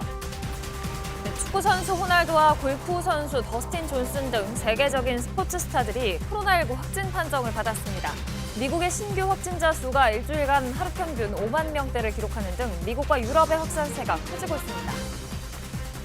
베를린 평화의 소녀상 철거 명령을 정지시켜달라는 가처분 신청이 독일 법원에 접수되면서 당초 오늘로 예정됐던 철거는 일단 보류됐습니다. 소녀상을 지키기 위한 현지 시민들의 집회도 열렸습니다. 요양병원의 건강보험 수가가 치료 종류와 상관없이 환자 1인당 정액으로 지급되면서 일부 요양병원에서 값싼 복제약이 남발되고 있습니다. 오늘 아침 중부지방은 어제보다 추위가 덜하지만 남부지방은 어제보다 기온이 많이 떨어진 곳이 있습니다. 그 이유는 바로 구름 때문인데요. 중부지방에는 지금 구름이 많이 끼면서 밤사이 기온이 많이 떨어지지 않게 도와줬고요. 남부지방에서는 맑은 하늘이 드러나면서 밤사이 복사 냉각이 활발해져 오늘 아침 기온이 크게 떨어졌습니다. 오늘 서울의 아침 기온 11.4도로 어제보다 조금 높게 출발했고요. 대구는 7.9도로 어제보다 6도가량 기온이 낮습니다. 한낮에는 서울이 16도로 낮 동안에도 비교적 서늘하겠고요. 대구는 21도까지 오르면서 일교차가 크게 벌어지겠습니다. 내일 아침에는 전국이 오늘보다 더 쌀쌀해지겠습니다. 대부분 지역의 아침 기온이 10도를 밑돌겠고요. 일부 산간 지역에서는 영하로 기온이 떨어지는 곳도 있겠습니다. 강원 산지나 일부 내륙 지역에서는 서리가 내리고 물이 어는 곳도 있겠습니다. 당분간 아침 기온은 10도 안팎에 머물겠고요. 낮 기온은 20도를 밑돌면서 쌀쌀한 날씨는 계속되겠습니다. 지금 중부지방에는 구름이 많이 끼어 있고 경북 북동 산지로는 안개가 짙게 끼어 있습니다. 점차 햇살이 비추면서 하늘은 맑아지겠고요. 전국에는 선선한 가을 바람이 불겠지만 서해안 지역에서는 초속 10m 안팎의 강한 바람이 불겠습니다. 현재 기온은 서울이 12.1도, 대구 9.2도, 전주 10.6도 가리키고 있습니다. 한낮에는 서울이 16도, 강릉 18도 예상되고 대전이 19도, 대구 21도, 광주 20도로 어제와 기온이 비슷하거나 조금 낮겠습니다. 바다의 물결은 동해상과 제주 해상에서 약간 물결이 높게 일겠고요. 동해안에서는 높은 너울성 파도를 주의하셔야겠습니다. 남해안에서는 천문조에 의해서 바닷물의 높이가 높으니까요. 저지대에서는 침수 피해도 주의하셔야겠습니다. 당분간 맑고 일교차 큰 날씨는 계속되겠습니다. 다만 맑은 날씨 때문에 대기는 점차 건조해지겠습니다. 날씨 전해드렸습니다. 네, 수요일 아침 뉴스광장 마칩니다. 시청해주신 여러분 고맙습니다.